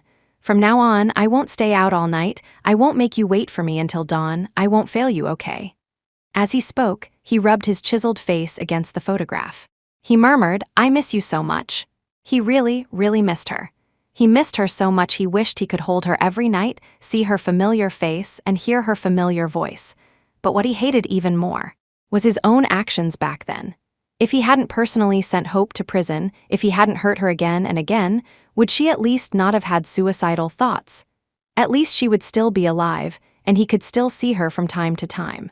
Thinking about it, Ethan Thorne wanted to slam his head against a wall. He placed a gentle kiss on the photograph on the tablet, then turned to sleep. Rosalind, standing by the bed, couldn't help but shudder. She pouted coquettishly, "Ethan, can we sleep together tonight?" "Don't touch me." Ethan turned over, still clutching the tablet, his back to Rosalind. He said coldly, "Get out. I want to be with her for a while." This wasn't a while. Every time, Ethan Thorne used this excuse to reject her. And this while was clearly going to last the whole night. She had seen it with her own eyes for the past 2 years. It wasn't just her. Ethan Thorne was like this with every woman. But she didn't dare complain to the man before her. She could only leave, resentfully. Ethan lay on the double bed and placed the tablet on the pillow beside him. His eyes were hazy with drink, but he still stared at the photograph on the tablet without blinking, unwilling to look away. It was as if he could never get enough of looking at the person in the photo. For the past 2 years, whenever little Annette wasn't in the hospital, this was how he slept. Even when Annette was at home, Ethan would wait until she was asleep before returning to his own bedroom. Because he had made Hope wait for him for over 1,000 nights, he had made a silent vow to never let her spend another night alone, even if she wasn't there. For several days, Hope's conditions slowly improved from her depressive state. But this time, it wasn't like in Zurich, where Miles could comfort her and she would be better in a day. These past few days, Hope had been constantly plagued by her fear of the city. She was afraid the police would take her away, afraid that men in black suits were Ethan Thorne's bodyguards. She often had nightmares of being submerged in the icy water dungeon. In Zurich, Miles would take her for walks every day. But these past few days, Hope was even more afraid of interacting with people, not even daring to step outside. Coming to this city seemed to have made her condition worse. Even today, when Miles took Hope to the hospital, it was only after much persuasion that she agreed. Hopi, the doctors at this hospital are top-notch. They've cured many patients with severe depression. Just cooperate with whatever he says. I'm sure the psychiatrist can help you get better, Miles said with concern. He wasn't an expert on depression, but because of Hope, he had taken courses on the subject over the past 2 years. Still, he only knew the basics. Hope instinctively took Miles's hand. She knew she had been acting strangely these past few days. But ever since she had seen Ethan, she had felt a strong aversion to this city. She rejected this city, wanting only to run far, far away. Relax, it's okay. Miles squeezed the hand in his, offering comfort. These past few days, he could feel that Hope was not her usual self. It was as if she had reverted to the state she was in 2 years ago, when he had just rescued her from prison, when she had just woken up on the operating table. They entered the consultation room, and Miles exchanged a few words with the doctor. They seemed to be friends who had known each other for a long time. "Hello, you must be Miss Fairchild?" the doctor asked, looking at Hope. Hope nodded, not speaking. The doctor continued, "Miss Fairchild, Miles has told me a bit about your condition. Now, I'd like you to cooperate with me and answer a few questions." Hope nodded in agreement. "In the past 2 years, can you tell me what memories triggered you to have thoughts of self-harm? What were you thinking about when you hurt yourself?" The doctor, sitting opposite her, asked as he prepared to take notes. In an instant, all the memories from 2 years ago exploded in her mind like a time bomb. Her 2 previous miscarriages, the cold surgical knife piercing her abdomen, her countless pleas to Ethan Thorne, and how, in front of Rosalind, he had always chosen to believe Rosalind, not her. The feeling of not being trusted, of facing baseless accusations and harm, had driven her to despair. For all these years, she had never mentioned a word of this to Miles. Not because she wanted to bury it, but because it was simply too difficult to talk about. The doctor saw that Hope wasn't answering. He tried again, "Miss Fairchild, if you try to talk about it, you can slowly." "I don't want to talk about it," Hope gritted her teeth. "I want to go back. Miles, can we go back, please? I don't want to talk about the past." She didn't want to think about how much Ethan had hurt her, and she certainly didn't want to say it out loud. She would rather bury it in her heart. They had gone through similar check-ups many times in Zurich, and the results had always been the same. Hope was unwilling to talk about the past, wanting to keep it hidden. Seeing the pleading look in the small woman's eyes, Miles felt both soft-hearted and helpless. "Hopi, let's try to talk about the past. If you don't want to tell the doctor, you can tell me. At the very least, we have to start by facing it, don't we? If one day we can calmly face the past, if you can calmly face Ethan Thorne, we can." "I don't want to hear it, I want to go back." Hearing him bring up these things again and again, Hope stood up in disgust and walked out. Miles, afraid she would run off in her emotional state, had no choice but to follow her out of the consultation room. "Hopi, we can't keep going on like this, I ask you, but you never say anything. But you keep these things locked in your heart, and you can't resolve them. How are you supposed to live the rest of your life? Hopi, we need a new beginning," but this new beginning had been going on for 2 years, and it had yet to truly begin. Hope frowned, not listening to a word Miles was saying. Instead, she said, "Miles, can you please not take me to see doctors anymore? I don't want to be treated, it's not working anyway. We've seen so many doctors, and it hasn't helped. We might as well give up. As long as you're by my side, that's all that matters." Hope tugged on Miles's arm coquettishly. Over the years, she had come to rely on Miles as her only support. No matter what, Miles was always there for her. When her life was on the line, he was always the first to save her. Over time, Hope had gradually come to see Miles as her family. Okay. Miles's heart softened. "If you don't want to see a doctor for a while, I won't take you, but we can't just stop treatment altogether. I wouldn't be able to rest easy." As he spoke, he gently pinched Hope's cheek, his eyes full of affection. Miles had always been a man of simple desires, but ever since he had met Hope again, his heart was moved by her every action. He couldn't resist her pleas, her coquettishness, her every smile.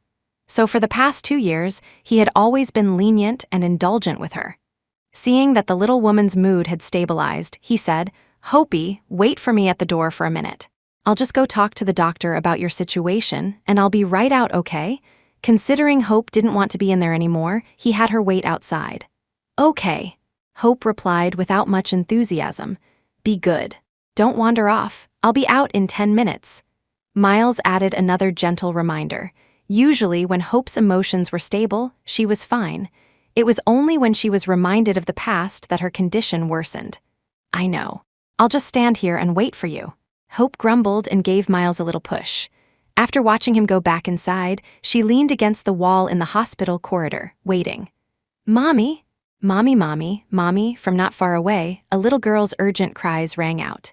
Hope looked over and saw a little girl, who looked to be about 1 or 2 years old, sitting on a bench in the hospital corridor, calling out to her. Hope couldn't tell the girl's exact age. She looked very frail, a tiny bundle sitting on the bench like a little doll. She looked to be under 2, but she could talk, and her words were quite clear, so she could also be 2. Mommy, mommy, little Annette sat on the bench, shouting at the top of her lungs. But because of her condition, she still couldn't walk, and her legs were very weak. All she could do was sit on the bench and keep calling out to Hope. Ethan Thorne had shown her photos of Hope, and the memorial tablet in Daddy's room had a black and white photo on it that looked exactly like this woman. Now, little Annette's sharp eyes had spotted her, and she was shouting at Hope from across the corridor. Whether it was a mother-daughter connection or something else, Hope had been particularly sensitive to children these past 2 years. Whenever she saw a child under 2, she couldn't tear her eyes away, and her mind would be flooded with the cruel images of the induced abortion. Mommy, mommy, come here. Annette wants a hug. Hug. The little girl waved her short arms at Hope. When Hope didn't come over, she grew anxious and frustrated, wishing she could be by her mommy's side immediately. Why didn't mommy recognize her? Why didn't she come over when she saw her? Annette's eyes filled with tears, her big, watery eyes staring at Hope, anxious and helpless. Her 2 weak little legs dangled in the air, kicking restlessly. Suddenly, the child lost her balance and tumbled off the bench. Hope's heart lurched. She rushed over to little Annette, who was about 10 meters away, and scooped the child, who was still trying to crawl up from the floor, into her arms. Did you get hurt? Are you okay? Hope sat back down on the bench, holding the child. Little Annette sat on Hope's lap. Seeing her mommy for the first time, she even forgot to cry from the fall. Her big, watery eyes stared at Hope without blinking, as if she were looking at a precious treasure, full of curiosity and joy. Mommy! The little girl's soft voice called out. Her 2 small hands, not even as big as an adult's palm, clung to Hope's hand, and she kept murmuring, Mommy, Mommy's back. Mommy, Mommy. Mommy won't leave Annette again, right? Little Annette looked up at Hope with her big, bright eyes, as if seeking confirmation. Hope's heart inexplicably ached. Ever since she saw the child fall, her heart had been hurting, as if she were the one who had fallen, not the child. She brushed the dust off the little girl's hospital gown and lifted her sleeves and pant legs to check for injuries. Are you hurt anywhere? Did you get scraped? No, Mommy, Annette's not hurt. The little girl was very well behaved. Her voice was soft and sweet, like cotton candy. Good girl. Hope looked at the child and reached out to touch her fair cheek. She couldn't help but think that the child's features resembled her own when she was little.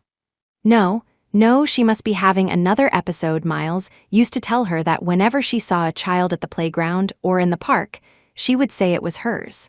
She must be mistaken again. No, it wasn't that she was mistaken. It was that her poor child was gone and would never come back.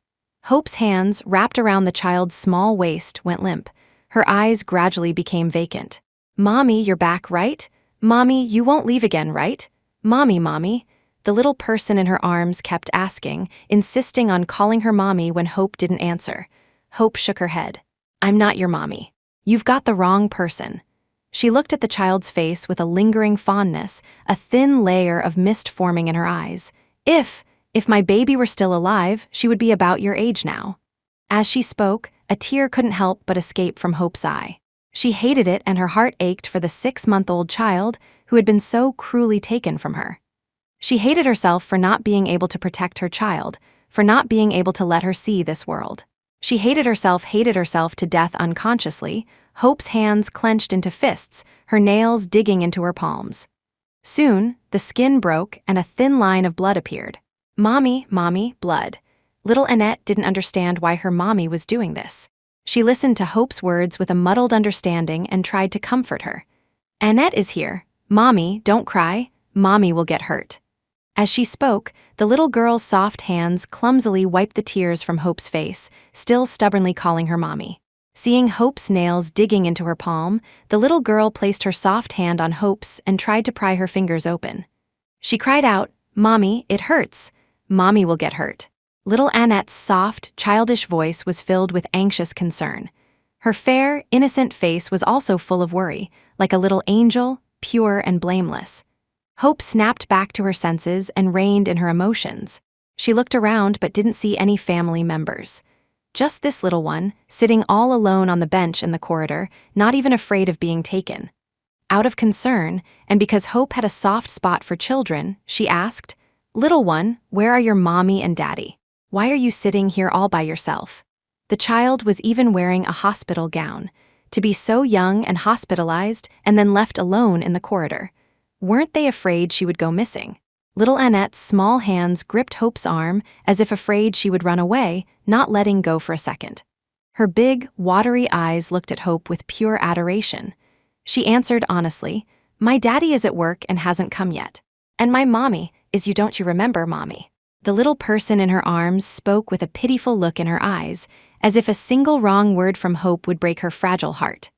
Hope, who had been about to explain, saw the child's expression and couldn't help but press her lips together, swallowing her words.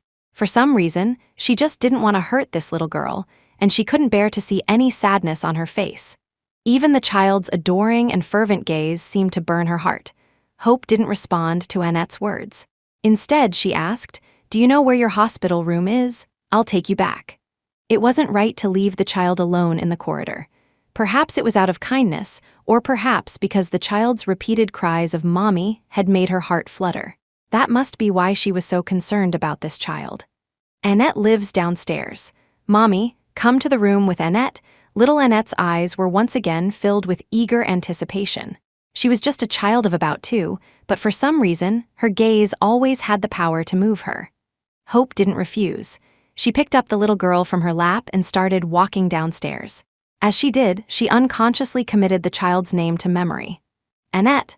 As Hope carried the child downstairs, neither of them spoke, but she could feel the little one's gaze fixed on her face, never wavering. It was as if she really were her mother, as if they hadn't seen each other in a long time, and the child was eagerly studying her, trying to memorize the face she hadn't seen for so long. Hope wanted to look at the child, but her fervent gaze made her shy away from meeting a child's eyes. With the little girl's guidance, Hope brought her back to her hospital room. It was empty, just the 2 of them. When Hope placed the child on the bed, the little girl still clung to her hand. She whined, "No, Annette wants mommy to hold her mommy. Hold me." Seeing that Hope was about to let go, the little girl's arms tightened around her neck, her whole body tensing up. Her voice was filled with protest and childishness, but Hope found herself unable to resist this child she had just met. Her hands, holding the child's waist, instinctively tightened. She patted her small back soothingly. After some time, little Annette, who was already frail and prone to sleepiness, drifted off in Hope's arms. Her slightly pouted lips were still murmuring, "Mommy."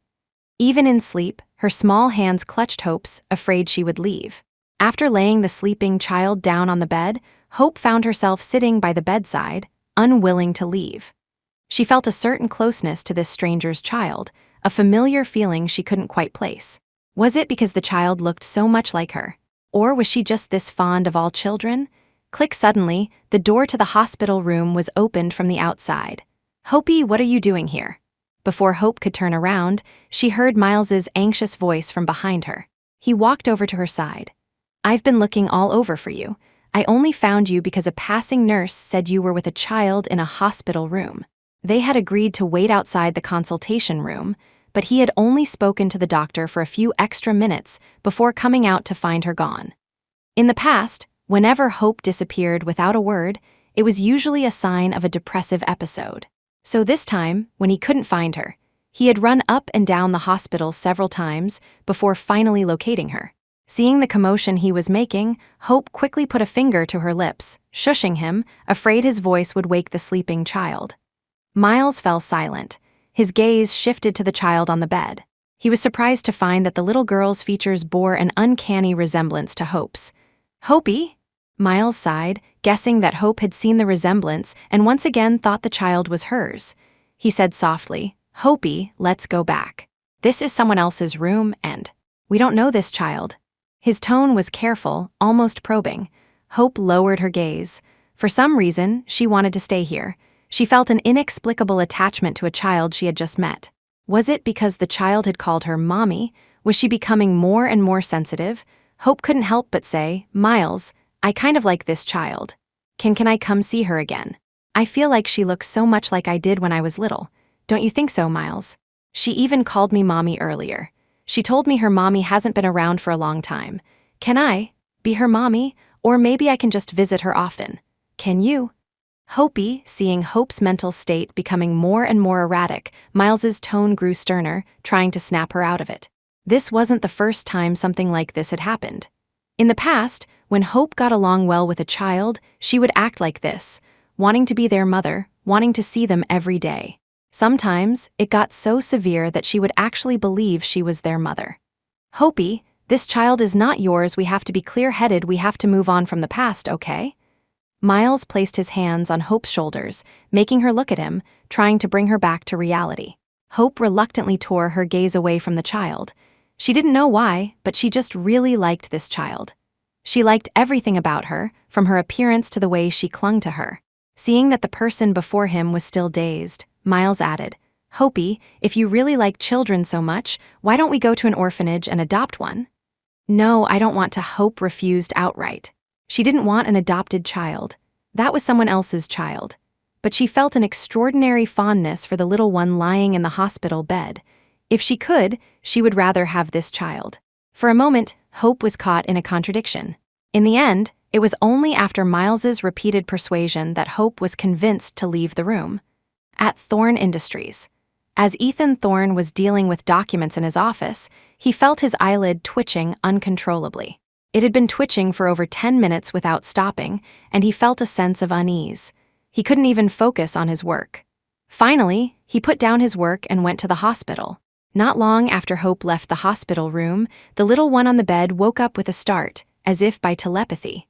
"Mommy." Little Annette sat up and looked around, but she couldn't see Hope anywhere. Her fair, tender face immediately creased with worry.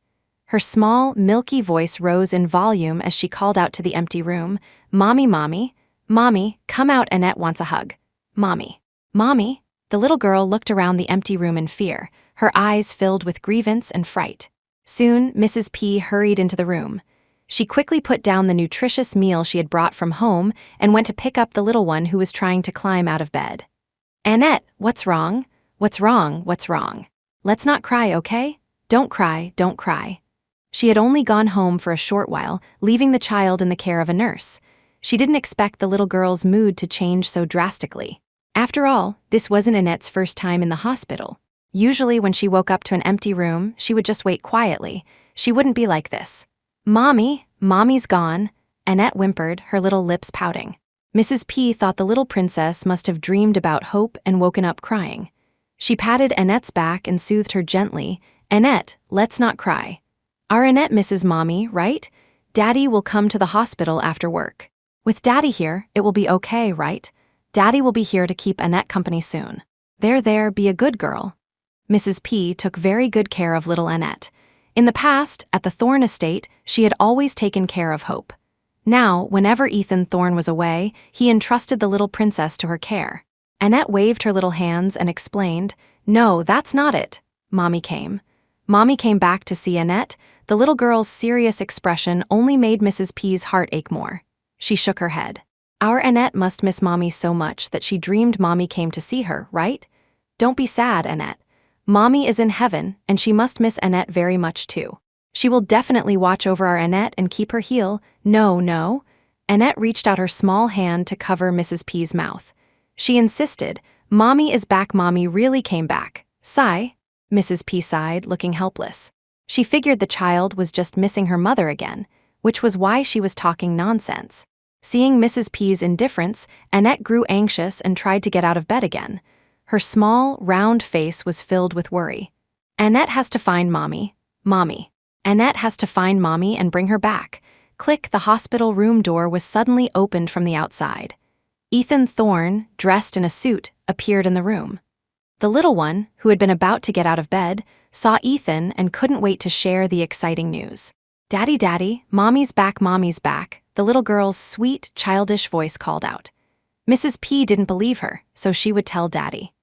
Daddy would definitely believe her. Daddy loved her the most. Daddy would definitely take her to find Mommy. The man at the door, who had not yet fully entered the room, froze, his hand still on the doorknob. His steps faltered at the doorway, his entire body frozen in place. Stunned by the child's words, it felt as if something had slammed into his heart.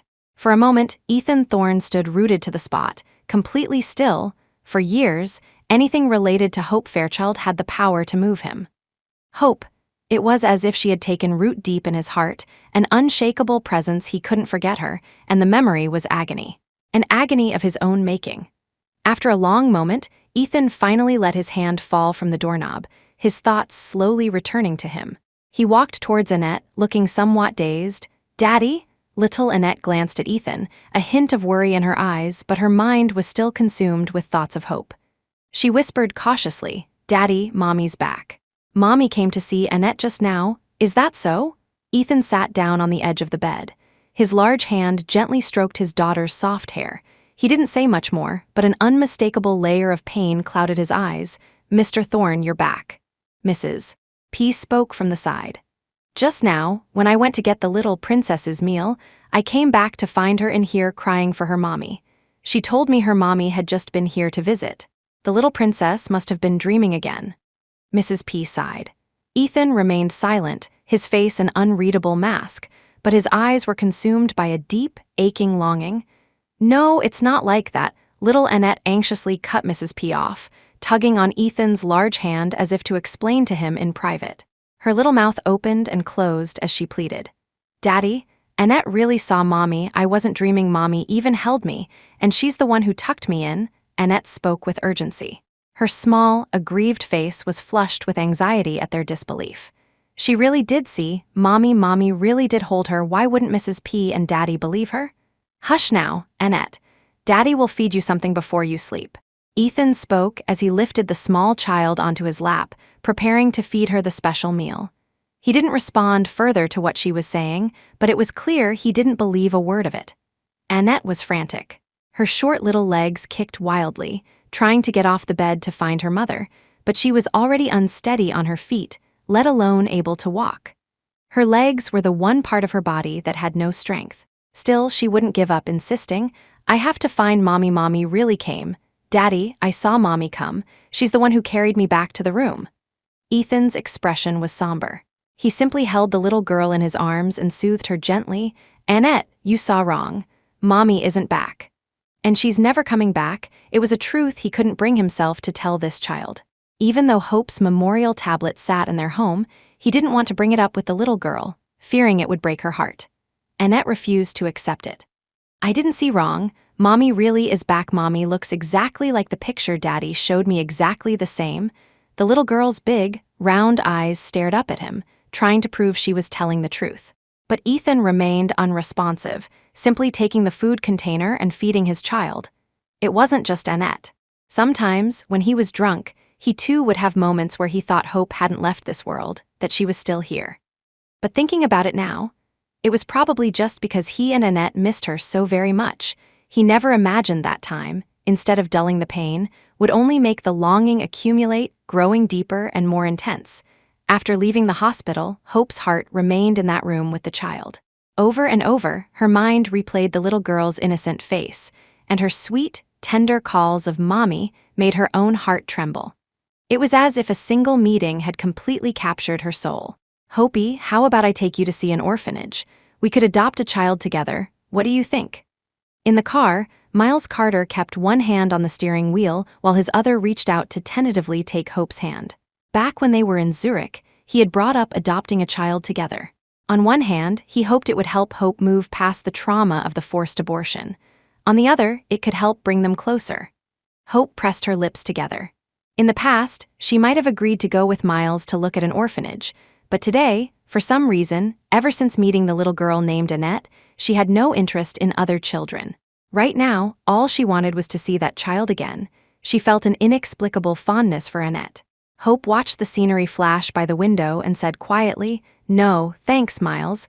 You don't have to take me to any more orphanages. I don't want to see other children. They should be seen by the people who need them." Right now, she just wanted to see Annette. She wanted it so badly that her mind was filled with the child's innocent image. Miles frowned. "Hopi, the children in the orphanage have their parents to see them, but that little girl from earlier, she should have her parents with her too, right? Can we try not to think about her anymore?" It was strange. Hope was just missing a child, yet he, Miles Carter, felt an odd pang of jealousy. Jealous of a child? Hope said, "Miles, can you help me find out if that child has parents? Or, I just really want to spend more time with her. Could you help me try to arrange something?" At the mere mention of Annette, Hope's entire demeanor brightened. Her mind was already racing with all sorts of ideas. Anything, as long as it meant she could see Annette just one more time. "Hopi," Miles sighed in resignation. He wanted to bring the woman beside him back to reality, but he didn't have the heart. In the end, the words died on his lips, and he managed only a single, soft reply. "All right." Seeing that Miles had agreed, Hope finally felt a sense of relief. A flicker of anticipation sparked in her heart. Did this mean she would get to see that child again soon? At the very least, when Miles handled things, he never failed. So, she and Annette would definitely meet again, right? "Miles, can we go to the mall?" In such high spirits today, Miles raised an eyebrow. For the past 2 years, the only places Hope ever went were those with children. She never set foot in malls or anywhere else, and she avoided crowded places at all costs. Today was certainly a change. As he spoke, Miles was already turning the steering wheel, heading for a nearby shopping center. A faint smile touched Hope's lips. "I want to buy a new outfit. I want to look pretty for Annette the next time I see her, and I want to get her some toys that kids like." As she spoke, Hope was already picturing their next meeting. Would it be at the hospital again? Or would Annette be discharged by then? Could they go to an amusement park together? If they went to an amusement park, what should she pay attention to? She had never taken a child to a place like that before. Just thinking about it made Hope's heart flutter with a mix of excitement and nervousness. Seeing her like this, Miles, who was sitting beside her, just smiled helplessly, though a flicker of gloom passed through his eyes. He wasn't sure if this change in Hope was good or bad. After all, she was simply transferring all her emotions onto that child at the mall. Taking advantage of Hope's good mood and her rare willingness to be in a crowded place, Miles made a point to walk her around, hoping to get her reacquainted with the outside world and lessen her aversion to crowds.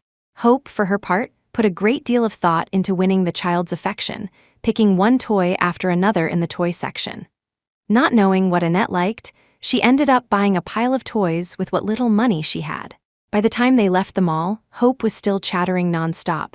"Miles, do you think Annette will like the things I got for her? I have no idea what little kids like. What if she doesn't like them? If Annette doesn't like them, I'll have to bring her here myself." On the way, it was Annette this, Annette that. The entire conversation revolved around the little girl. Not far away, Rosalind Fairchild, who was just getting out of a car to enter the mall, saw the man and woman emerging from the building and froze. Hope Fairchild. She was so shocked she stood rooted to the spot, her eyes wide as she stared, trying to confirm what she was seeing.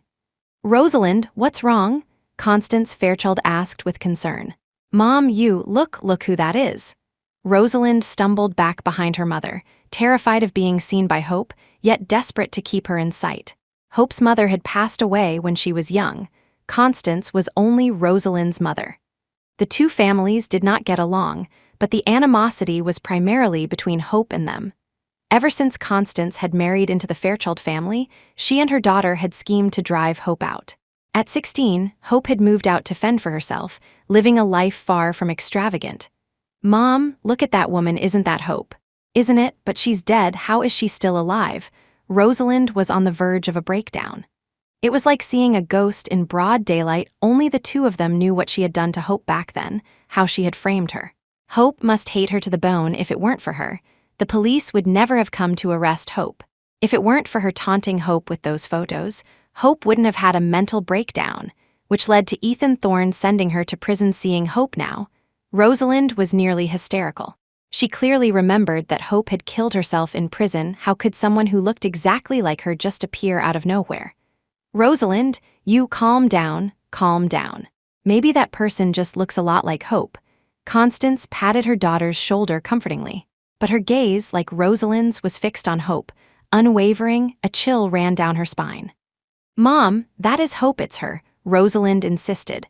Look, that's Miles Carter with her. I know, he was Hope's senior in university. Hope isn't dead, she's actually alive. Fear gripped Rosalind. What do we do, Mom? She's not dead. Don't be afraid, don't be afraid. What is there to be scared of? You're the one in Ethan's heart. Back when she was alive, didn't Ethan hurt her for your sake? What difference does it make if she's alive or dead now? Don't be scared. Constance patted Rosalind's back, trying to calm her. But how could she be calm? The Ethan Thorne of today was not the man he was 2 years ago. 2 years ago, Ethan Thorne would have done anything to hurt Hope for her sake. But 2 years later, in these past 2 years, had he even given her a proper look?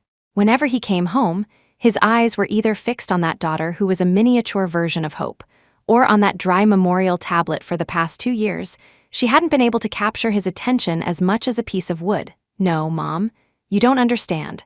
The person in Ethan's heart now isn't me. It's her, it's Hope, Rosalind said, her voice filled with bitter resentment. I did so many terrible things to her back then, making Ethan think she was a horrible woman, but he still has her in his heart. If she's alive now and tells Ethan everything, she couldn't even imagine it. For the past 2 years, living in the Thorne mansion, no one knew better than her how much remorse Ethan Thorne felt for Hope. She had seen his nightly longing with her own eyes. Ethan was already consumed by guilt. If he found out that Rosalind's manipulations were the cause of everything, he would probably kill her. Rosalind, don't worry, it won't happen. They won't see each other. Constance comforted her. If Hope was going to tell Ethan about you, she would have done it in the past 2 years. Hope doesn't want to see Ethan now, so they won't meet. We're safe, don't be afraid. Really? Rosalind hesitated. But her mother's words made sense, and the knot of fear in her chest loosened slightly. As Hope got into Miles's car, she felt a sudden chill run down her spine, as if someone was watching her every move strangely. That cold, sinister feeling was exactly like the one she'd had years ago, when she was kneeling in a pool of her own blood in Rosalind's hospital room, only to look up and see the comatose woman's eyes open. The sharp, malicious gaze from that day could send shivers down one's spine. And it felt identical to what she was feeling now.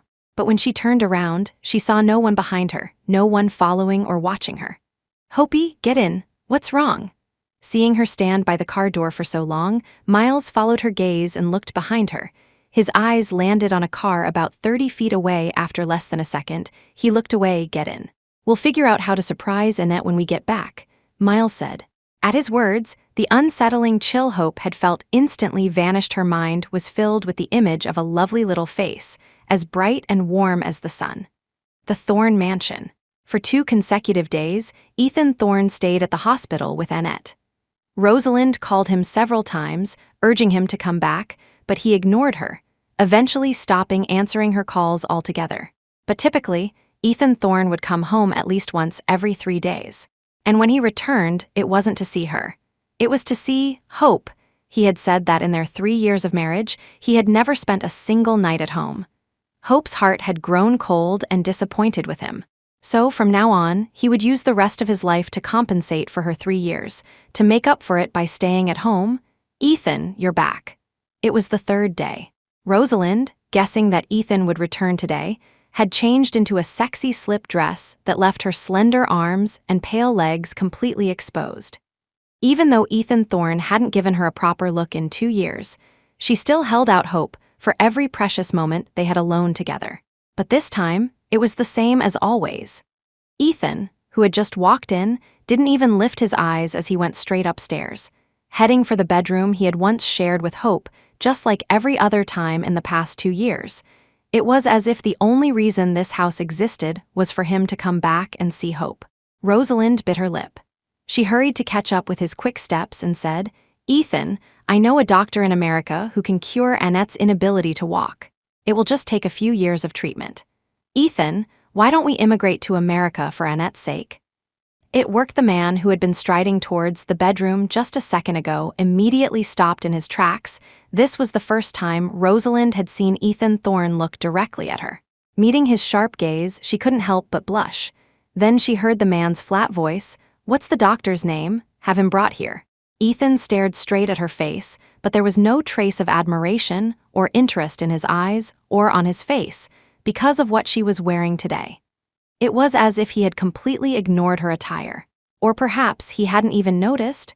Rosalind gritted her teeth and continued, "I've tried to ask that doctor, but he's unwilling to travel abroad to treat patients. He only wants to stay in America. So, Ethan, why don't we just take Annette to America for treatment?" Ethan frowned. His tone held a hint of displeasure. "Give me his contact information later. I'll get in touch with him. As for going abroad, forget it, and don't ever mention immigration again." Rosalind's face turned beet red. Now what? She had backed herself into a corner. What contact information was there to give? "But Ethan, that doctor is rather eccentric. He doesn't have a phone number. You have to go to America in person to see him. Why don't we go to Amory?" "We're not going." Before she could finish, Ethan cut her off bluntly. "Don't mention America again. I don't want to leave the city that doesn't have her." He had no interest in America or immigration. He only wanted to stay on his and Hope's turf. He missed her. He missed her every single moment. If it weren't for Annette being in the hospital, he would have stayed in this house all the time, surrounded by the shadows of her presence. As if she had never left, as if he and Hope were back to how they were 2 years ago. As Ethan turned to leave, Rosalind quickly stepped in front of him. "Ethan, if you don't go, what about Annette's illness? You have to think about her." "Rosalind, what are you hiding?" Ethan narrowed his eyes. In his quest to cure Annette's condition, he had familiarized himself with renowned doctors from all over the country. Especially now that he had invested in several medical corporations, his knowledge of the medical field was extensive. And this so-called famous doctor Rosalind mentioned, he had never heard of him. Ethan's voice was cold. "Rosalind, I always thought you were a simple person. I never expected you to start lying and being so secretive." "No, I'm not, Ethan." Ethan's tone was flat. "Move out in a few days. This place isn't suitable for you. I've already found you a house and it's not too different from this one." "What?" Rosalind froze in place, stunned. "Move out." The reason she was living here wasn't to enjoy the luxury and wealth. It was to become Mrs. Thorne. "Ethan, why are you suddenly asking me to move out? If you don't want to go to America, then we won't go. I won't bring it up again, all right?" Rosalind pleaded. "Besides, look, I've been with you for so many years. The car accident happened because I was saving you. Can't you, for the sake of me saving you back then, just let me stay by your side?" "Rosalind, it is precisely because I remember that incident that I spent 3 years caring for you day and night while you were unconscious, neglecting her. And it is because of that memory that I agreed to let you move into the Thorne mansion. Otherwise, not just anyone can live here." Ethan's voice grew colder, his calm words laced with a deadly chill and a sense of danger. Each word was a warning, daring no one to disobey. If he had known that Hope would actually sign the divorce papers, if he had known that she would later kill herself in prison, he would have died before letting her wait for him to come home, day after day, night after night. For 3 years, how cold and disappointed must she have been with him to choose to end her life in those 3 years of marriage? In her coldest, most desperate moments, there probably wasn't a single shred of warmth for her to remember. Every time he, Ethan Thorne, thought about the years of disappointment he had caused Hope, he hated his own cold-hearted cruelty. He hated everything he had ever done to her. He often replayed the details of their time together, trying to find even a single instance where he had brought her warmth. In the end, he found that all he had ever done to Hope was hurt her relentlessly. That pain was like a dense, inescapable net, trapping her with no way out, forcing her to endure constantly. Rosalind wanted to say more, but he shut the door on her. No room for negotiation. In the past 2 years, her initial reason for moving into the Thorne mansion was her pleading and the fact that she had just recovered from her condition. And in those 2 years, this wasn't the first time Ethan Thorne had suggested she move out. But every time she brought up the car accident that had left her in a coma, he would relent and let her stay. But this time, he was unyielding. There was absolutely no room for discussion. A sense of panic and fear began to creep into her heart, especially now that she knew Hope was still alive. For several days, Hope stayed cooped up at home, her thoughts consumed by the little girl. Whenever she got a call from Miles, or whenever he came home, the very first thing she would ask was whether there was any progress on news about Annette. She was filled with curiosity about the child. She wanted to know everything: her family, her age, why she was in the hospital. She knew this behavior was like prying, that it might make others uncomfortable, but she couldn't help but think about that child who felt so strangely familiar. It had gotten to the point where she now spent her days just staring at the pile of toys, imagining the look on the child's face when she received her gifts. Would she like the things she had picked out? This cycle of fantasy had pushed Hope to the edge of anticipation and despair. She was so impatient, she wished she could see that child right away. That day, because there was still no news about Annette from Miles, and because Hope's longing for the child had grown into an obsession over the past 2 days, Hope decided to brave another trip to the hospital, just to see. Maybe Annette hadn't been discharged yet. After leaving Annette's room last time, Hope had made a special note of the room number, thinking that she might one day go back to see the child. As Hope, dressed in the new clothes she had bought specifically for this occasion and carrying bags full of gifts for the little girl, entered the hospital, she happened to be passing by the hospital garden when she saw a familiar little figure sitting on a bench, basking in the sun. The sight of her, so peaceful and innocent, made Hope think of a tranquil moment frozen in time. Just looking at her felt as if there was no sadness or pain in the world, only purity and beauty. In the sunlight, she was as beautiful as a little angel who had descended to earth, softening her heart. Hope observed from a distance for a long time. Seeing that Annette was once again all by herself on the bench, she finally dared to approach. "Annette." Hope walked towards the little girl, her voice tentative and cautious. She had heard that children have short memories, and she was afraid that after just a few days, Annette would have forgotten her. A stranger, mommy, mommy, mommy. The moment little Annette saw Hope, her half-asleep expression vanished and her eyes flew open. Disbelievingly, she rubbed her eyes with her little hands. Once she was sure it was really Hope, she didn't hesitate for a second and jumped off the bench, ignoring the fact that her legs were weak and she couldn't walk. She tried to run towards Hope, but the moment she was off the bench, her small body tumbled to the ground. She didn't cry or make a fuss, terrified that Hope would leave without a word again, just like last time. She pushed herself up from the ground and, using her little hands and feet, began to crawl across the stone path towards her. That desperate, pitiful sight made Hope's heart ache. She quickened her pace, rushing to the little girl's side. "Annette, why didn't you get up after you fell? You can't crawl around on the ground like that anymore, you understand?" Hope said as she scooped the soft little ball of a child into her arms. After placing her on a bench in the garden, she gently brushed the dust and dirt from her clean white hospital gown. Sitting on the bench, the little girl pouted at Hope's scolding. "Annette can't walk, so Mommy has to carry Annette," she said defensively, her little lips pushed out in a prominent pout. Hope, who had been kneeling to dust off Annette's pant legs, froze. Annette couldn't walk. Although she'd never had a child of her own, she had done a lot of research on child development when she was pregnant. Looking at this child, who could already speak quite clearly and wasn't particularly small, how could she not be able to walk? "Annette, how come you can't walk? Are your legs hurt?" As Hope spoke, she tried to set her back on the ground, wanting to see for herself if the child could walk. But the moment the child's feet touched the ground, her entire body became unstable. She clung to Hope's hand, refusing to let go, looking so fragile it seemed she could fall at any moment. Could the child have a broken leg or something? Hope didn't dare put her on the ground again. This time, her arms around the child tightened, afraid the little girl would fall again. She quickly examined Annette's chubby little legs, but there were no bruises or scars. "Annette, haven't you learned how to walk yet?" Hope asked gently. The little girl, of course, didn't know at what age children normally start walking. She just nodded seriously and replied, "Mhm. Then how old are you, Annette?" 2 years and 1 month old, over 2 years old. And still so small, and she can't walk. Hope looked at the child with a pang of fear. She remembered that the last time they met, the little girl couldn't get up after falling, and today was the same. And she hadn't even noticed it last time. An inexplicable pain pricked at Hope's heart. Could it be that Annette was in the hospital for treatment for her legs?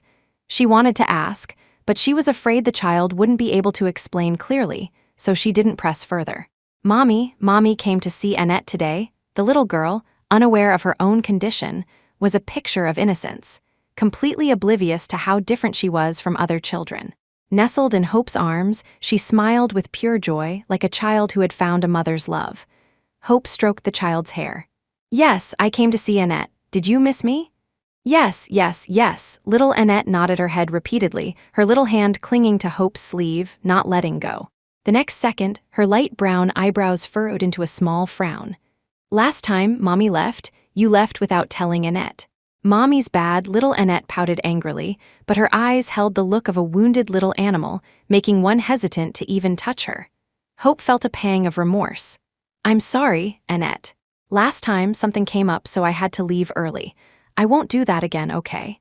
"So Mommy's not leaving today? You're never leaving. You're not leaving Annette again."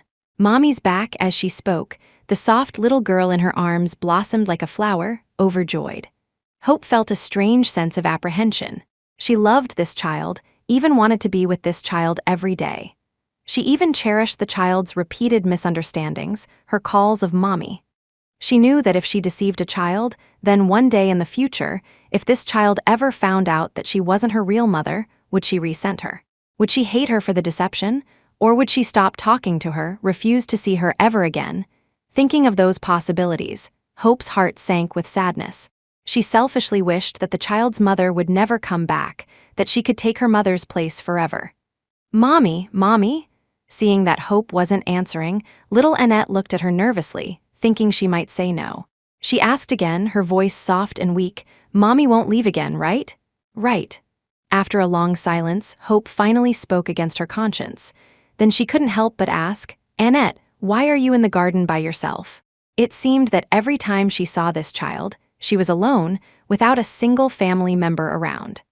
Especially since the child was so young, not to mention her legs were weak and she couldn't walk. How could anyone feel safe leaving her outside alone? What if a bad person took her away? "The nurse brought me here. She'll be back in a little while." Little Annette murmured. Hope nodded and didn't say any more. She then placed the bags of gifts she had bought to the side and said, "Annette, I brought some presents for you this time. Why don't you open them and see if you like them?" Hope picked up a pink-wrapped gift box and placed it in little Annette's hands. The little girl's round eyes instantly lit up. "Annette gets a present?"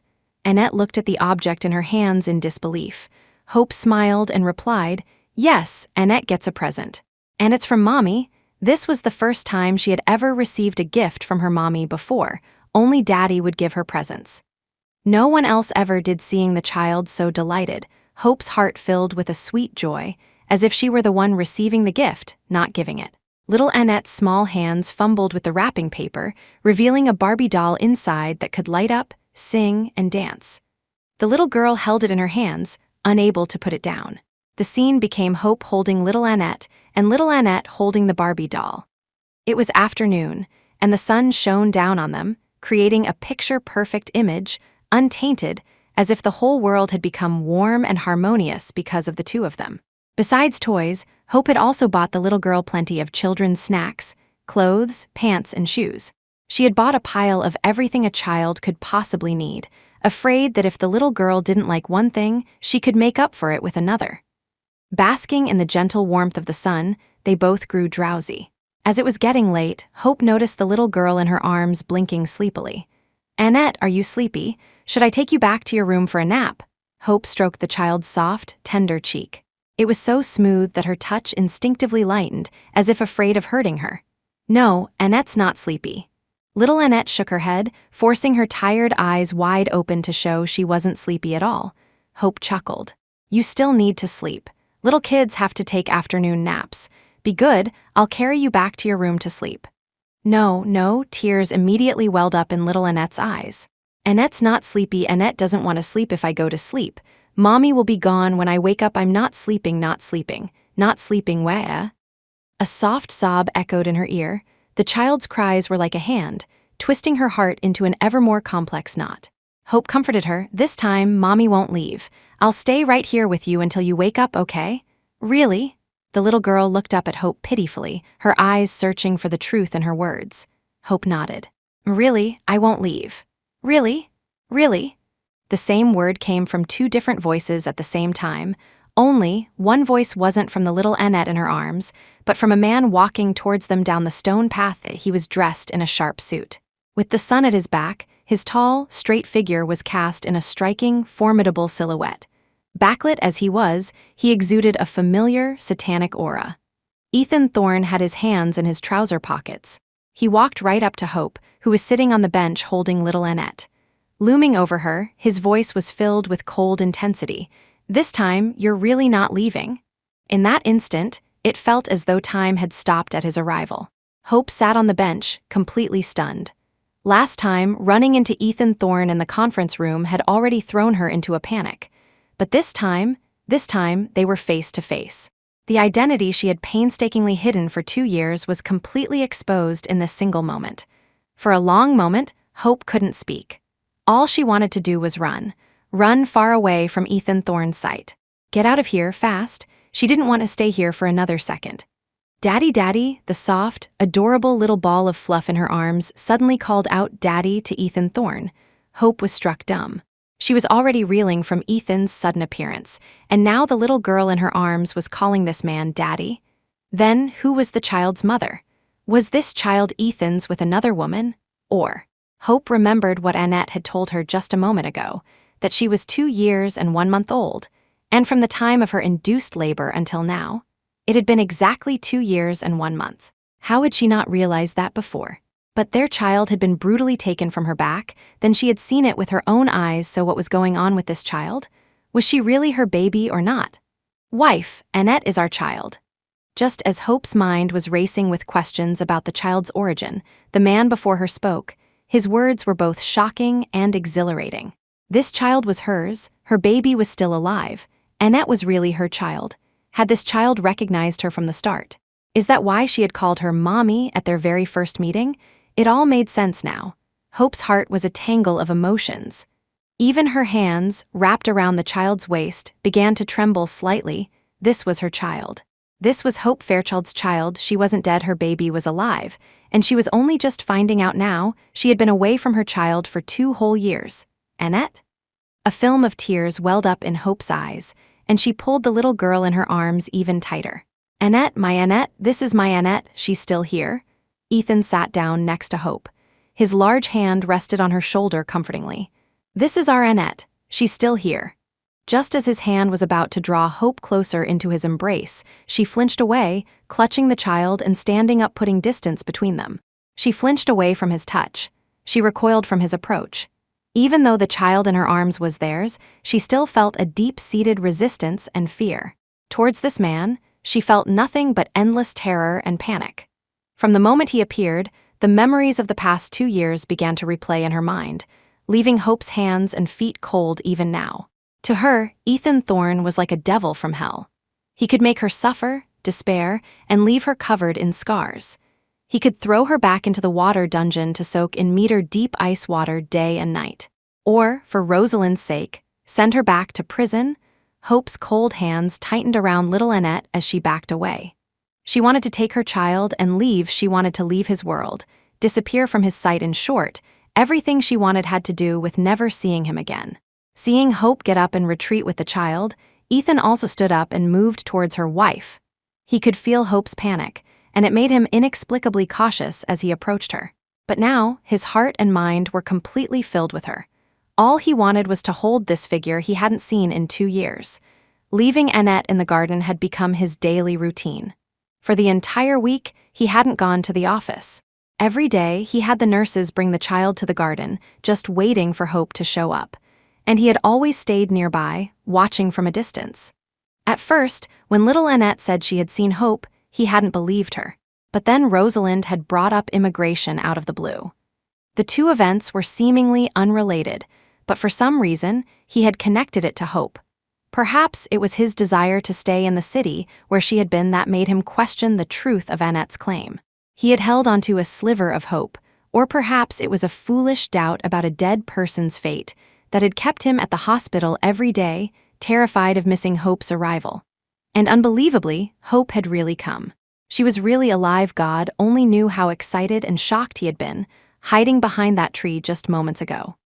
For the past 2 years, he had spent every day regretting what he had done to Hope, every day wishing for a chance to start over. He thought this regret and longing would last a lifetime, but he never imagined she was still alive. "Wife, I'm not your wife, I'm not. Hope stumbled backward in fear, her shoulders trembling slightly. She held up a hand to stop the approaching man. "Don't come any closer, I don't know you, I don't know who you are, I have to go back. In that moment, Hope's emotions spiraled out of control. The words tumbled out of her mouth, unknowingly repeated, her eyes vacant and panicked. She looked around frantically, then at the baby in her arms, who was looking at her strangely. She clutched the child and tried to run. This was her child, this was Hope Fairchild's child. She had to take back the child that belonged to her. She wanted to live with Annette, to make up for all the time she had lost with her Hope backed out of the garden. All the while keeping a wary eye on the man who was still approaching her. Why was he still following her? Why hadn't he left? She wanted her child. "Wife, I was wrong. Can I apologize to you for what happened 2 years ago? Let's go home, start over, okay?" For some reason, perhaps because of the fear and dread in the woman's eyes, her vacant stare was identical to how she had looked 2 years ago when the child was taken from her womb. Just like now, terrified and afraid. The harm he had done to her, it must have been immense. Perhaps it was because of this that Ethan didn't dare get too close, afraid of scaring her.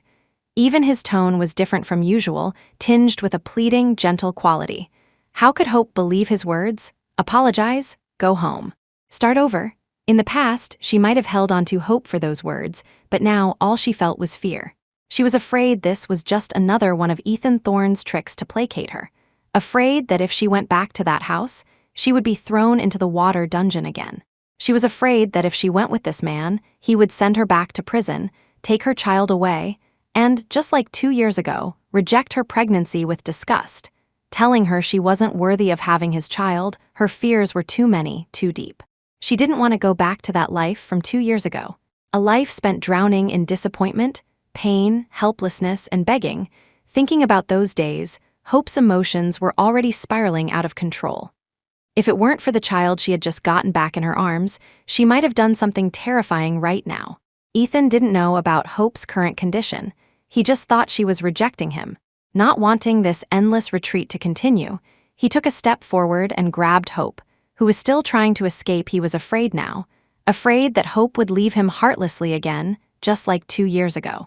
Afraid she would trick him again into thinking she wasn't in this world. Afraid that if he missed this chance, she would disappear from his life once more, just like the past 2 years. A time of utter darkness for Ethan Thorne. "Wife, I was wrong. Let's go home, okay? Let's start over. Please don't leave again." He held onto Hope's shoulders, preventing her from escaping. But the moment he touched her, Hope's entire body recoiled in panic and distress.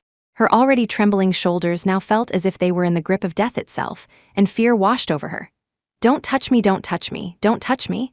I don't know you, I'm not Hope, you've got the wrong person. Hope is dead, she's dead." Hope broke free, and without a second thought as to whether the man behind her would follow, she ran, clutching her child as if escaping for her life. She didn't want to be here, she wanted to go to Zurich. She would take the child she had just gotten back and return to Zurich, and never come back here again. How could Ethan let her go? The person, who had been missing for 2 years, had just returned. How could he let her slip away just as he was about to give chase again? A figure suddenly blocked his path. Miles Carter spoke. For her own good, stop chasing her. Miles's appearance instantly ignited the temper of the man who had been so patient just a moment ago. "Stop chasing her, so you can chase her instead?" Ethan grabbed Miles by the collar. "You're the one who helped her hide the fact that she was alive for the past 2 years, weren't you? You're the one who tampered with the hospital security footage, so I couldn't see that Hope was still alive, right? Miles, you knew all along that Hope and my child were alive. You didn't want to tell Hope that Annette was her daughter, all to satisfy your own disgusting, selfish reasons." Shut up! Fire blazed in Miles's eyes. But he had to admit, those were indeed his thoughts. But it was only because he wanted Hope to stay by his side, because he didn't want to see her go back to how she was 2 years ago. Ethan glanced at the figure in the distance, who was fleeing with their child, and let go of his collar with a sneer. "I'll settle this with you later, right now." He just wanted to handle things with Hope first. At the very least, he didn't want her to run away like this again. seeing Ethan about to give chase again. Miles quickly blocked him. She has depression, she's already having an episode just from seeing you. If you don't want her to self-harm, I suggest you stay away from her if you keep provoking her like this. You'll only make her condition worse. If it wasn't absolutely necessary, Miles didn't want to tell Ethan Thorne anything about Hope's current state. He had brought Hope back to the country hoping she would slowly recover, not to be repeatedly triggered by Ethan Thorne, worsening her depression. The man, who had just taken a step forward, froze in place. She has depression? Yes. The private doctor he had sent to the prison back then had told him that Hope was showing signs of depression, but he never imagined that after 2 years, she would actually self-harm. After getting into a taxi with her child, Hope's heart was still pounding with fear, terrified that Ethan Thorne would chase after them, that he would drag her back. She didn't want to live that kind of life anymore. She really didn't. "Mommy, what's wrong?" The little girl in her arms looked at Hope with fear. The Hope of just now was different from the Hope from before. Before, Hope was always smiling at her, her eyes always filled with love. But the mommy of now seemed hurt, as if something terrible had happened. It's nothing." Hope then realized she had frightened the child. She had just run a long way with the child in her arms. She must have scared her baby. This was her baby, her child, lost and now found. Hope's gaze on the child's face deepened. She had studied the child's face carefully before, but now, knowing this was her baby, her gaze was exceptionally profound, as if she wanted to carve this little face into her heart. "Annette, Mommy is so sorry. Mommy was away from you for so long, and I'm only just now coming to see you." Hope gently rested her chin on the child's small shoulder, nuzzling her cheek. Her nose was filled with the child's milky scent, mixed with the lingering smell of medicine from the hospital, but to Hope, it was an unusually comforting scent. It helped to soothe her turbulent emotions from earlier. Annette was very well behaved. Her little hand even patted Hope's shoulder comfortingly, her voice soft. "Don't be sad, Mommy. It's okay, Annette is okay. Good girl." Hope turned her head and planted a gentle, cherished kiss on the child's fair cheek. "Mommy won't leave anymore. Mommy's back. From now on, Annette will always be with Mommy. Mommy won't leave Annette again, ever." Hope held the child tightly in her arms, as if afraid someone would snatch her away. Afraid that, like the past 2 years, she would live in ignorance of her baby's existence. She had been away from this child for 2 whole years. She felt she could hardly forgive herself. But thankfully, this child held no complaints or blame towards her. She was both sensible and lovable. All the way back to her apartment, Hope, holding Annette, kept looking over her shoulder, only relaxing and entering when she was sure no one was following them. To say it was her apartment was not quite right. It was Miles's. For the past 2 years, she and Miles had been living together, mainly because Miles was looking after her condition, afraid that if she lived alone, she would overthink things and self-harm when he wasn't looking. So they lived together, but always slept in separate rooms. The moment Hope entered the apartment, she carried the child into her room. But because she had been so desperate to see Annette these past few days, she had often lost control and thrown things. Now her room was still a mess. After placing Annette on the bed, Hope said, "Annette, wait a moment. Mommy needs to tidy up the room first." This child had surely lived well with Ethan Thorne. Her room was so messy, would her Annette be disgusted by her? Right now, Hope was extremely concerned about this child's opinion of her. She wanted to make sure that nothing, not even the smallest detail, would make the child dislike her. Annette sat on the bed with her short legs crossed, silent. Her little head just turned from side to side, looking around, full of curiosity about her mommy's home. Knock, knock, knock. Suddenly, a knock came from the door. The sound made Hope, who was tidying up the room, freeze in place. Ethan Thorne was here. It must be Ethan Thorne, come to drag her back. She had taken his daughter. He must be here to settle the score. Hope stood frozen in place, too scared to open the door, afraid that the person outside would burst in and demand retribution. Then, she heard the sound of a key turning in the lock. When the person who entered was Miles, Hope's heart finally settled. "Hope, you brought the child back." Miles entered Hope's room and saw the adorable little girl sitting on her bed, looking around. Ethan Thorne's words from earlier echoed in his mind. "You didn't want to tell Hope that Annette was her daughter, all to satisfy your own disgusting, selfish reasons." He had thought Ethan wouldn't know about these things, but he never imagined that in just a few days, Ethan, just like him, had already figured everything out. It was true. He had known for a long time that Hope's child was alive, and he had deliberately kept it from her.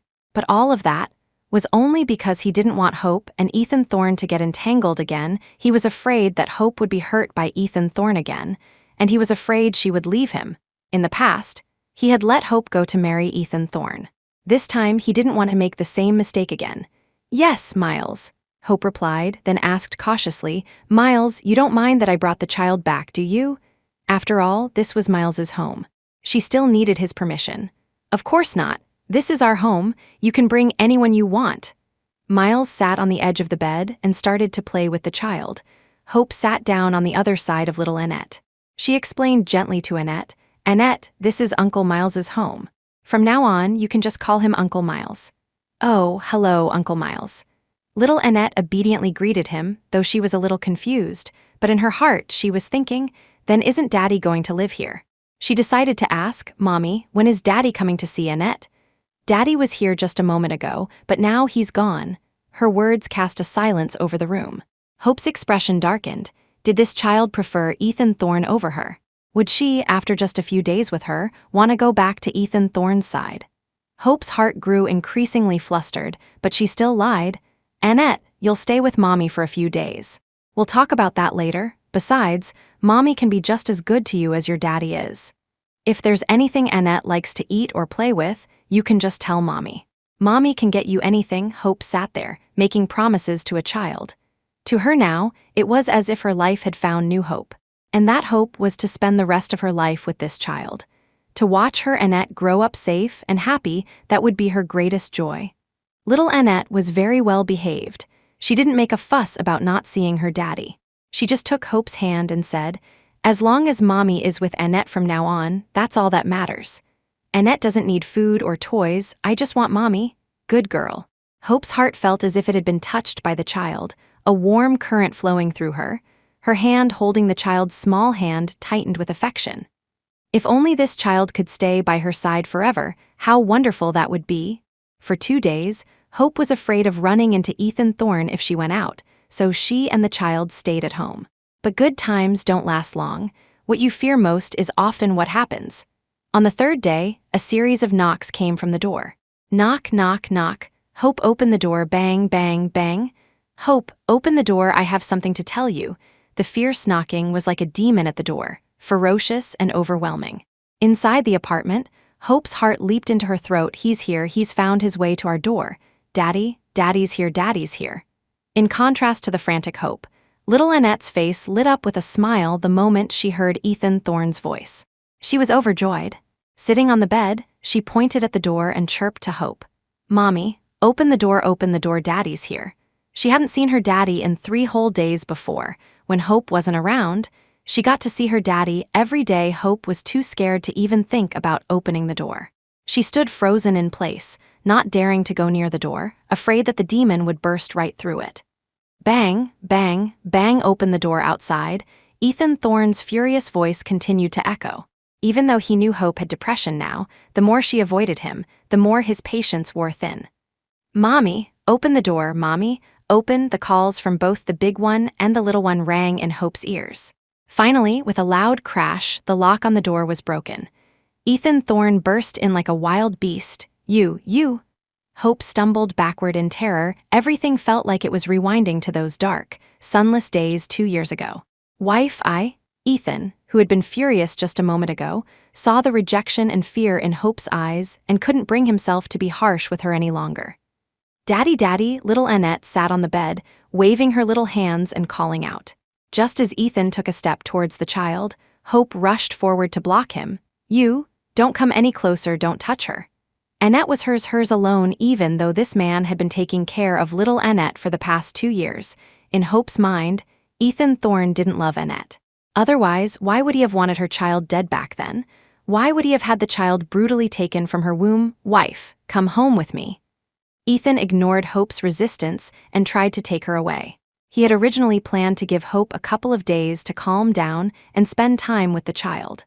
But when he returned to the Thorne mansion and thought about this woman living with Miles Carter every day, the fire in his heart raged, desperate to be unleashed. "No, don't come near me." Hope backed up against the wall, her voice panicked. "I'm not your wife, Hope. Already divorced you. I'm not, Hope, I'm not. You have the wrong person. Wife." Ethan stepped forward, closing the distance between them. "Let's take Annette and go home together, okay?" "I don't want to." She would never go back to that purgatory. She would never live with Ethan Thorne again, not even for another second. Hope's arms tightened around the child, her struggles in his presence like those of a deaf, pitiful little animal, utterly futile. "Be good now. Let's go back." "No, if you don't come back, then I'll take Annette back." No, the thought of the child she had just gotten back being taken away by this man made Hope clutch little Annette even tighter. "You can't take Annette back. Annette is mine. Don't come any closer." In a swift motion, Ethan snatched the child from Hope's arms. Hope instantly broke down. "Give me back my child, give me back my child." Hope tried to lunge forward and grab her, but she was no match for Ethan Thorne. She chased him from the apartment, but she couldn't keep up with his pace. Finally, at the elevator, Ethan turned to look at the distraught woman who had followed him out. "Wife, are you coming home with me and Annette or not?" The Thorne mansion. Originally, Ethan Thorne hadn't wanted to bring Hope back like this, but somehow he had lost control. Whether it was selfishness or possessiveness, he just wanted her within his sight right now. He was afraid that if he let Hope stay out there any longer, he would lose sight of her again all the way, until they were standing at the entrance of the Thorne mansion. Hope's entire body was trembling, this place where she had once humbled herself. Stepping into the Thorne mansion again, it felt as if 2 years had passed in the blink of an eye. She hadn't been gone long, and yet she was back in this purgatory. Hope held little Annette tightly in her arms, a bitter smile on her face. 2 years ago, the consequence of her numerous escape attempts was being forcibly dragged back to this purgatory. She never thought that 2 years later, it would be the same. Hope felt increasingly pathetic and ridiculous. This time, how much suffering would she have to endure here? Was it the water dungeon waiting for her, or an even heavier punishment? Hope's feet felt as if they were filled with lead, so heavy that she couldn't take a single step into the Thorne mansion. Her body was already ice cold. "Wife!" Ethan saw Hope's fear. From her eyes, he could see just how much damage he had done to her over the past 2 years. It must have been a heart-wrenching pain. His large hand reached for Hope's waist, but she quickly sidestepped, refusing to be touched. His outstretched hand hung awkwardly in the air. Hope didn't dare to look at him. Because in the past, it was always Ethan Thorne who rejected her. If she dared to refuse him in the slightest, she would always face his explosive rage. In the past, when Hope Fairchild rejected him, Ethan Thorne would feel an inexplicable anger. But now, Hope Fairchild's repeated rejections and resistance, even the fear in her eyes, these reactions were like sharp arrows, stabbing him in the heart. For the first time, Ethan Thorne felt that being rejected was a piercing pain. And yet, he had rejected her so many times in the past. Her heart must have been shattered long ago, but facing the Hope of today, he couldn't bring himself to get angry. He was afraid that any more force, any more anger, would make her disappear from his world again. "Let's go inside," Ethan said gently.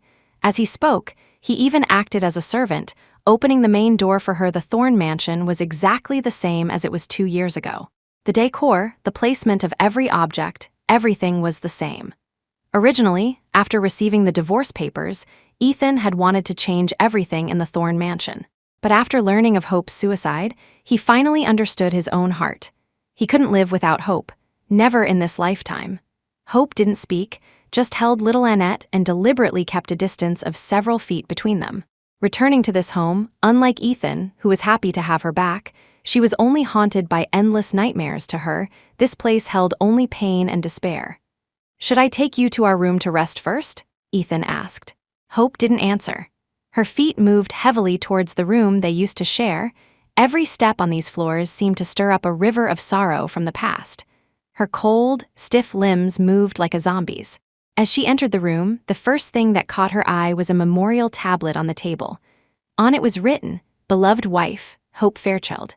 Hope's pupils contracted. She had once thought that after she died, Ethan Thorne wouldn't even bother with her body, that her ashes would be mixed with dust, let alone have a memorial tablet or a gravestone. After all, Ethan Thorne's disgust for her had reached the point where he wished she would just disappear from his sight. But she never thought he would actually bring such a thing home and place it in their bedroom. Could this be one of his tricks? Hope didn't believe it. She simply pretended not to see it. She carried little Annette into the bedroom. Ethan followed behind her. Nothing in here has changed since you left. You can still live here from now on. I promise I'll be home every night. Ethan vowed solemnly. Hope flinched, saying nothing. Or rather, she didn't believe him at all. So his words went in one ear and out the other in contrast to the oppressive atmosphere. Little Annette, nestled in Hope's arms, was delighted. So Mommy's going to live here from now on. Does that mean Daddy and Mommy can be with Annette all the time? The little girl chirped happily. Hope's brow furrowed. She wanted to refuse, but she didn't dare. She was afraid that if she refused, Ethan would use the child to force her again, just like he had before. The man behind her ruffled little Annette's fluffy head and smiled. Yes, from now on, Daddy and Mommy will always be with Annette forever. The sound of the child's joyful cheers filled the air, but Hope didn't feel a shred of that joy. Ethan spoke again. Shall I show you Annette's room? Hope's eyes lit up. She was full of curiosity about this child. Whether it was where she lived or what she ate, she wanted to know everything about Annette. Ethan opened the door for them again and led the mother and daughter to little Annette's room. Just as they stepped out, a woman with a proud posture appeared in the hallway. Hope looked closer and realized it was Rosalind Fairchild. She was wearing a nightgown, looking as if she had been living in the Thorne mansion for some time. Hope, who had just managed to calm down, took one look at her and stumbled backward as if she had seen a ghost. No, I didn't kill her, I didn't kill her. Hope retreated in terror. I don't want to go to prison, I don't want to go to jail, I didn't kill her. I didn't, even though 2 years had passed, for Hope. Her memory was still stuck 2 years in the past. Her memories were filled with Rosalind's false accusations, with Ethan calling the police on her for Rosalind's sake and having her arrested, with Rosalind showing her photos of dead babies and telling her she was going to turn her baby into a human thong, memories of him finding her with her hands around Rosalind's neck, of the concern in his eyes for Rosalind, and of him immediately sentencing her to life in prison. She had Annette now. She didn't want a life sentence, and she certainly didn't want to endure any more of the pain Ethan inflicted on her for Rosalind's sake. Wife. Ethan hadn't expected Hope to have such a strong reaction to seeing Rosalind. He had already found a house for Rosalind and told her to move out. But for the past few days, Rosalind had refused to leave and couldn't get in touch with him, so she had been waiting at the Thorne mansion for him to come back so she could plead her case. She never expected to be waiting for Hope. Ethan already knew Hope was alive. I didn't kill her. I really didn't kill her. I don't want to go to prison. I don't want to go. Hope's foot slipped, and she fell to the ground. The little girl in her arms fell on top of her. Ethan quickly rushed forward, helping Annette up with one hand and reaching for Hope with the other. But the woman on the floor, who already flinched from his touch, was now even more resistant. She scrambled to her feet and fled towards the door in her panic. She even forgot to take little Annette with her. Her voice was filled with terror. I don't want to go, I don't want to go, I don't want to go, don't arrest me. She did it herself. She tried to kill herself. Hope. Ethan strode forward. He handed the child to a nearby servant and then caught Hope, who was trying to escape. He couldn't lose her again. He couldn't let her escape from his world again, especially with her current condition. He was terrified that Hope would try to kill herself again, just like 2 years ago. Ethan pulled Hope tightly into his arms. He comforted her gently. No one is sending you to prison. There won't be any police. None of those damn people or things, never again. I didn't kill her. Ethan, I really didn't kill her. Hope, as if transported back 2 years, clung to Ethan's sleeve and explained. Ethan, she stabbed herself. I really didn't kill her. You have to believe me. She showed me pictures of dead babies and said it was my baby. She said she was going to turn my baby into a human thong. She said she was going to make you kill me with your own hands. I didn't kill her. I really didn't kill her. Hope cried out in desperation. She was afraid of Ethan's disbelief, afraid that he would hurt her again for Rosalind's sake. She didn't want to go through that again. She was so tired. She couldn't take it anymore. All right, whatever you say, I believe you. Ethan held her, patting her back comfortingly.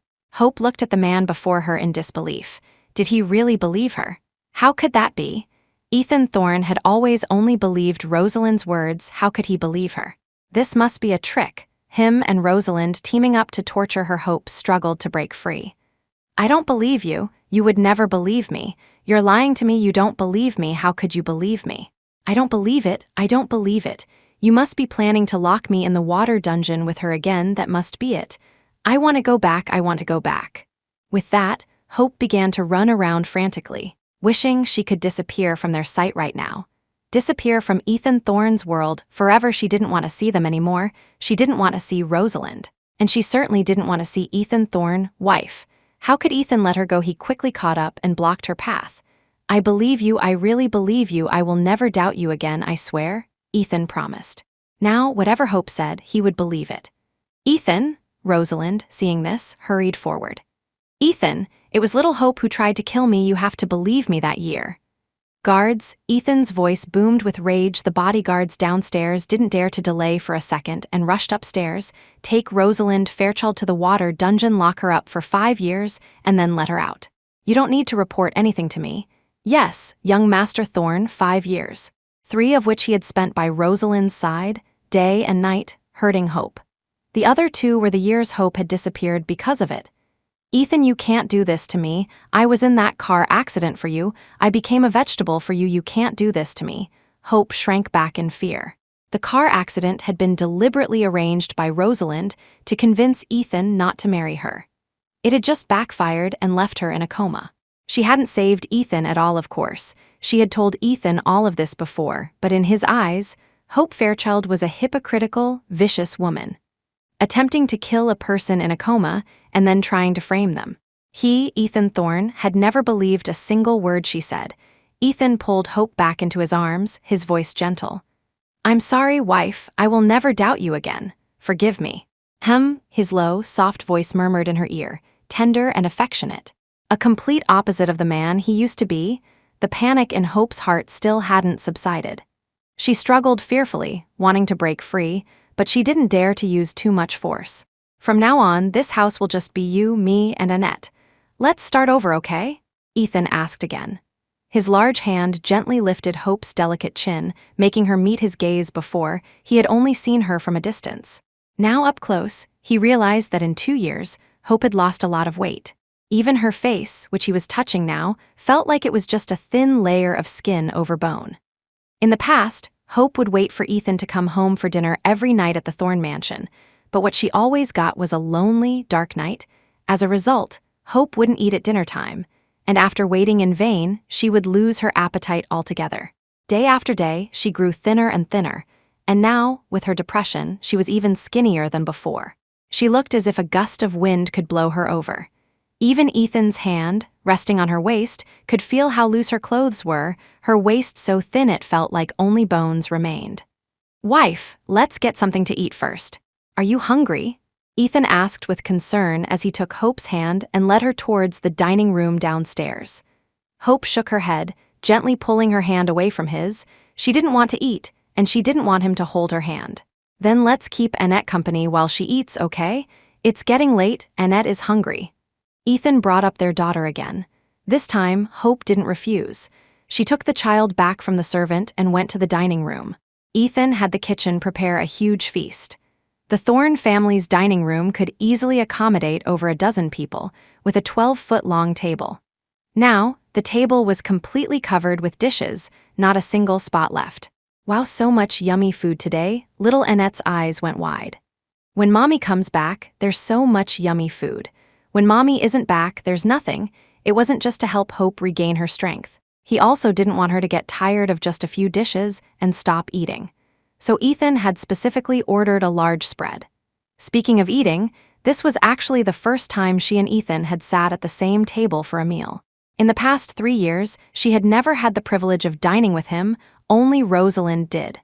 But Hope's appetite didn't improve because of this. She ate awkwardly and distantly.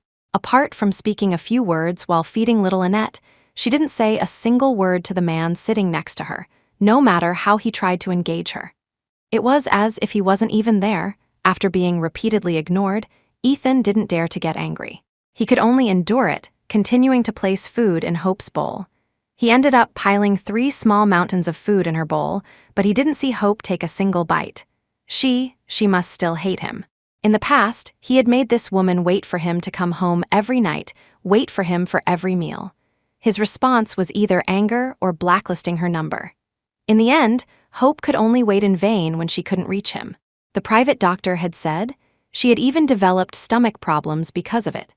He even remembered how dismissive he had been at the time, not even offering a single word of concern. The Hope of today, her heart, must have already turned to ice towards him. After the meal, Hope stayed by little Annette's side, even sleeping in Annette's room instead of her own. Ethan lay in the bedroom he had once shared with Hope, tossing and turning, just like every other night. Even with her back in the Thorne mansion, he still couldn't sleep. It was as if something was stranded between them, preventing them from living like a normal couple. In the middle of the night, Ethan had just gotten up to smoke a cigarette on the balcony when he heard a noise from outside the bedroom. His room was right next to little Annette's. He could hear if the door to the next room opened. He glanced at the time. It was already 2 in the morning. Was Hope still awake? He had heard that people with depression were light sleepers and were easily disturbed in the middle of the night. Plus, with a little child sleeping next to her, who was always tossing and turning, she probably couldn't sleep right. Ethan stubbed out his cigarette and tiptoed to little Annette's room. He looked around but didn't see any sign of Hope.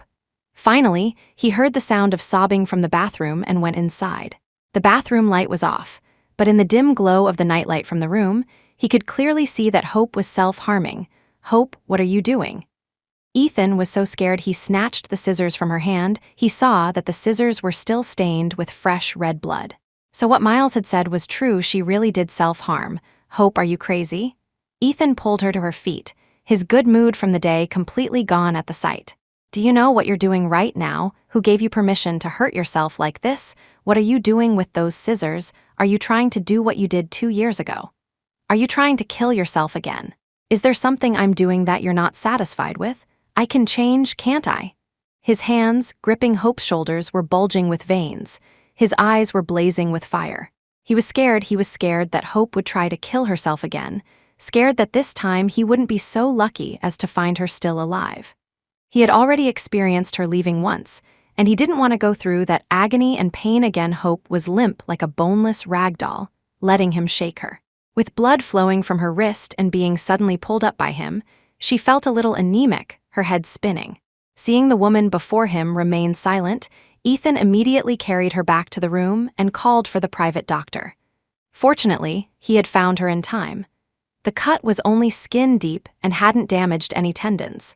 After a simple cleaning and bandaging, it was done. But during the examination, Ethan discovered that her arms were covered in scars just like today's, a dense network of them. Old and new, covering both arms. He didn't know if other parts of her body were the same. Ethan was both angry and guilty. If it weren't for his repeated harm back then, the woman before him wouldn't be so covered in scars. He pulled her into his arms, his heart aching, and kissed her. "Hope, let's not do this anymore, okay? I apologize for the past. Let's start over, let's be okay, He rested his forehead against her smooth one, his eyes filled with anguish. Hope shrank back in fear. We can't go back. Since when had he realized that words could be so hurtful? In the past, Ethan Thorne had verbally attacked Hope countless times. But since they had met again, it was as if it were a debt of love, making him pay back those emotions to her, bit by bit. Hope pulled back, distancing herself from Ethan. "I'm sorry," the words on the tip of his tongue.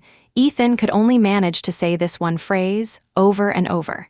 This apology felt like a debt that could never be repaid, one apology following another.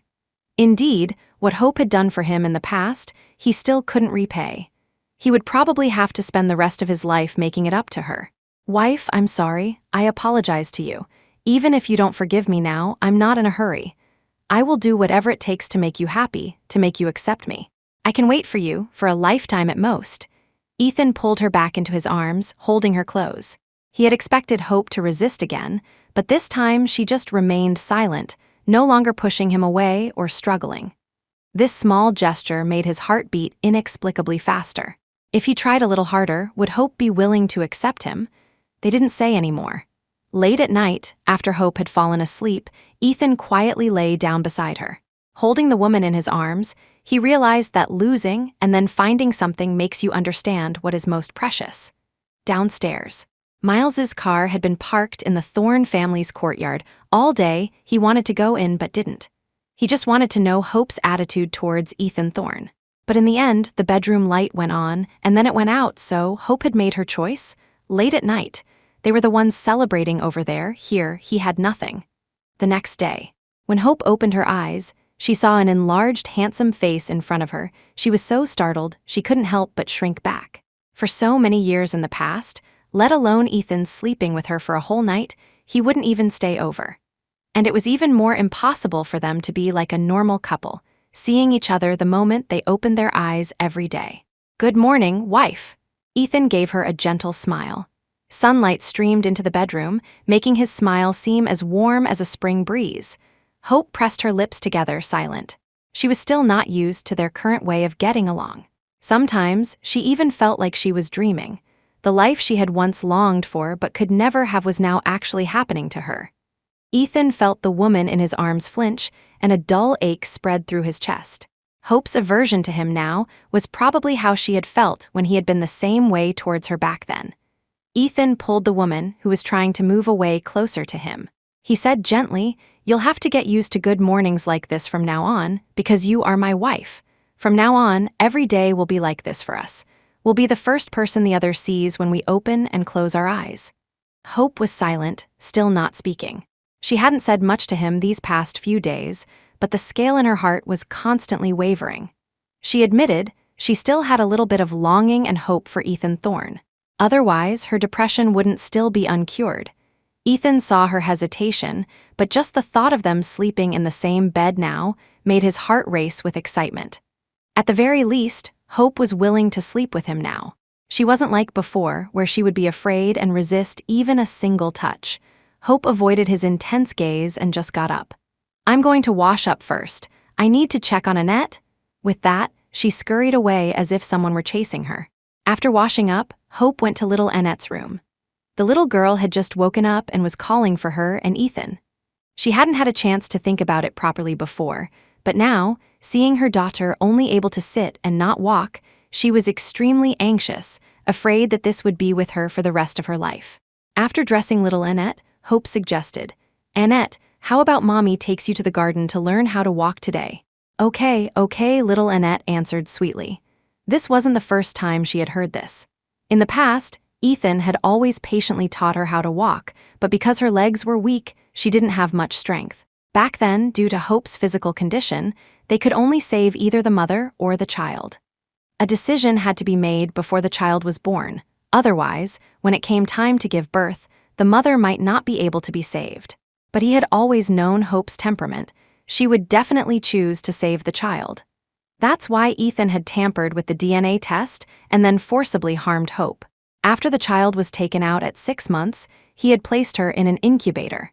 He had originally thought that the premature baby might not live long, but she had been healthy ever since. It was only later that he discovered little Annette's legs were weak. Ethan had never told Hope any of this. He had wanted to explain, but now, as long as Hope was here, everything was fine. Hope carried the little girl out of the room and into the garden. She placed her on the ground and held her 2 small hands, letting her try. "Annette, let's try to walk. Mommy will hold onto you and we'll walk together. Mommy takes a step and Annette takes a step, Hope took a small step with her right foot, waiting for little Annette to walk. But the little girl clung to her tightly. After taking just one small step, her whole body became unstable, and she fell to the ground. "Wah, Annette is stupid. Annette can't walk." "Wah!" The little figure on the ground immediately burst into tears, looking so pitiful it broke one's heart. Ethan rushed out and quickly scooped the fallen little girl into his arms. "Annette, don't cry. Annette isn't stupid. When Annette grows up, you'll be able to walk. Be good, don't cry, don't cry." Ethan gently wiped the tears from the child's face. He then looked at the worried Hope and said gently, "Don't be nervous. The doctor said Annette's legs just aren't as strong as a normal child's. When she gets a little older, she'll be able to walk." "Really?" A smile immediately lit up Hope's eyes. She didn't even realize that she had started to respond to Ethan's words without thinking. His words had reassured her greatly. Ethan lowered his head and deliberately pressed his face against her cheek, affectionately. "Yes. As long as we take good care of Annette and walk with her every day to exercise her legs, she'll naturally be just like any other child." As he spoke, his large hand took the opportunity to wrap around Hope's slender waist, pulling her quietly closer to him. To his surprise, Hope didn't resist. Instead, she even responded to his words. "Then we'll walk with Annette every morning from now on?" "Okay." He answered in a low voice and then gently placed a kiss on Hope's lips, deep, affectionate, and with a touch of cautiousness. "Wife, I love you, forever and ever." Perhaps this was the truest feeling after losing and then finding something again. Zurich, Miles sat in the glass house, facing the Alps. For a year, he had spent every day in the glass house he had once shared with Hope, as if only here could he find balance in his heart. At least he and Hope had a deep memory together. To cure Hope's condition, Miles had not only moved to a glass house facing the Alps, but had also spent a great deal of manpower and resources. In the end, the one who tied the bell had to be the one to untie it. The only one who could cure Hope was Ethan Thorne, and he could only guard this glass house, sitting every day in the spot Hope used to sit, looking at the scenery she used to look at from her perspective. It was only today that he realized that the direction Hope faced when she looked at the Alps was the direction of the city where Ethan Thorne was. So even when her heart was covered in scars, it had always been him, and only him, who lived there.